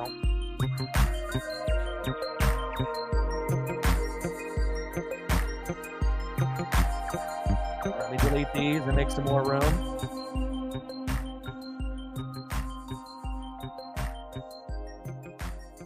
Megan, anything? Reflect, anything? I'll be live tomorrow, 6:30 Pacific. Logan Gilbert on the mound. I also will be live at 12:30 Pacific on Wednesday. Luis Castillo La Piedra on the mound. And hopefully we can win those 2 games and go 2 out of 3. But at this moment, it kind of feels like we might go 1 for 3. And if we keep going 1 for 3 in series, we're not going to probably make the playoffs. We're going to miss it barely like we did last year. And I don't want to talk like that. So, got you. Good choice.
I add a couple new ones for you too.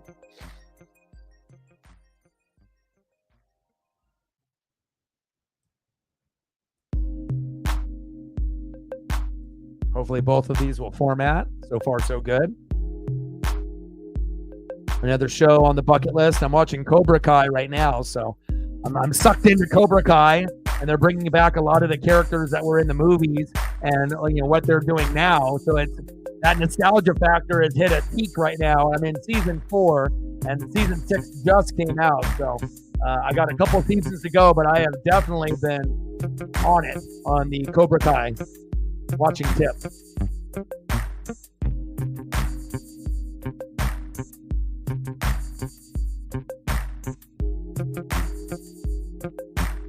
Hey, you shut out the Astros. Well, that's good.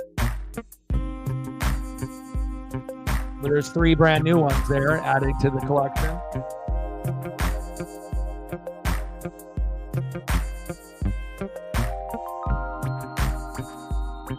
And I got another cool one. I'm adding these to your file. Your file is growing.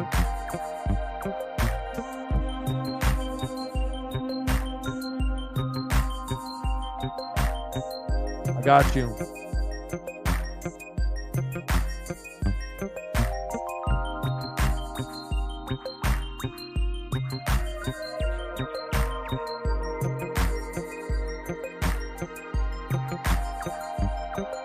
They have a lot of cool photos of it, to select from.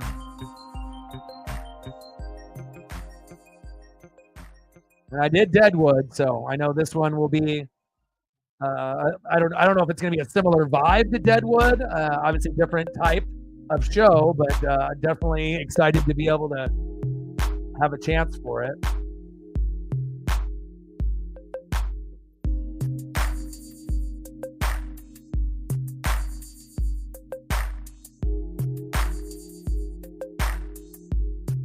Well, that one's dope with the horse.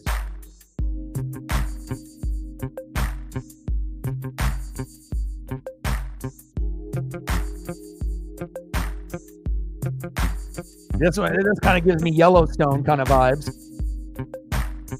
But those are a few new ones added to your list. So we can always add those to some of the regular ones that we were doing before. Add a little bit more variety for you. Thank you so much. I appreciate you more than you know. You're always one of my favorites. You know that. All right, let me make some more room. Reflect, anything that you want to do. Donos, I'm not sure if he's still in the room or not, or if he had to leave. He's a very busy guy, always walking, exercising, and running errands on the daily like me.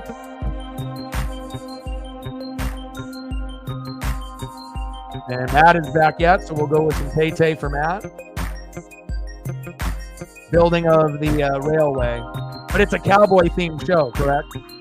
That's what I meant by, being like Deadwood, like cowboy themed, even though it might be, a different type of story, railroad story, and then one about the hotel and the brothel and all the other stuff in Deadwood that was going on, the scandals.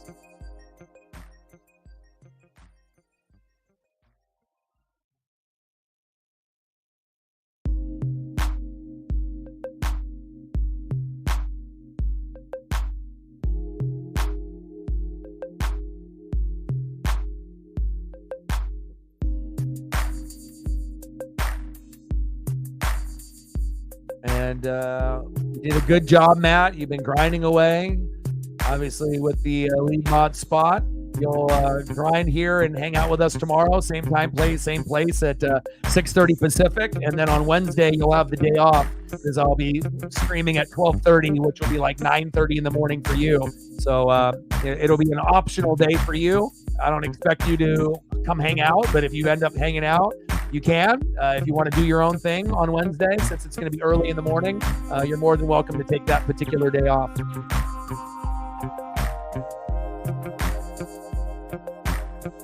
If you all feel like hopping in later, in the afternoon, or it'll still be the morning because, it'll be from 12:30 to 3:30. So by the time I end, it'll be like lunchtime for you. So that'll be optional to you, but you can have the day off on Wednesday, but I will need you here tomorrow. Okay. Saul Goodman, good choice. Glad that you stayed on here.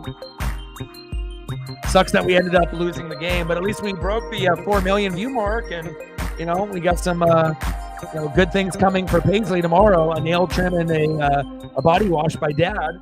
So I'm excited. It's actually one of my favorite things to be able to do, is to be able to like wash Paisley and pamper her and make sure that she is feeling clean and feeling pretty and feeling good. So dogs and cats have feelings too, right? They know when they're being treated good and when they're not. So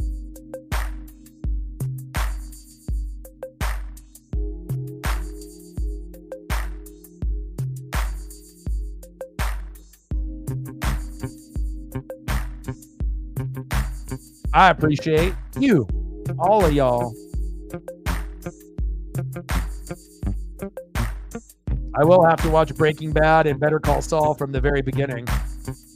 I've watched it, but I think it's getting to a point where maybe it would be cool to revisit that, but I still got to finish some other shows before I go back and do that.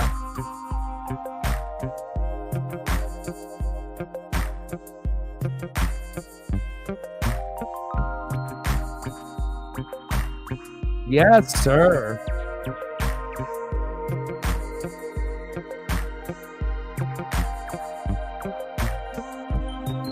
Awesome. That sounds great.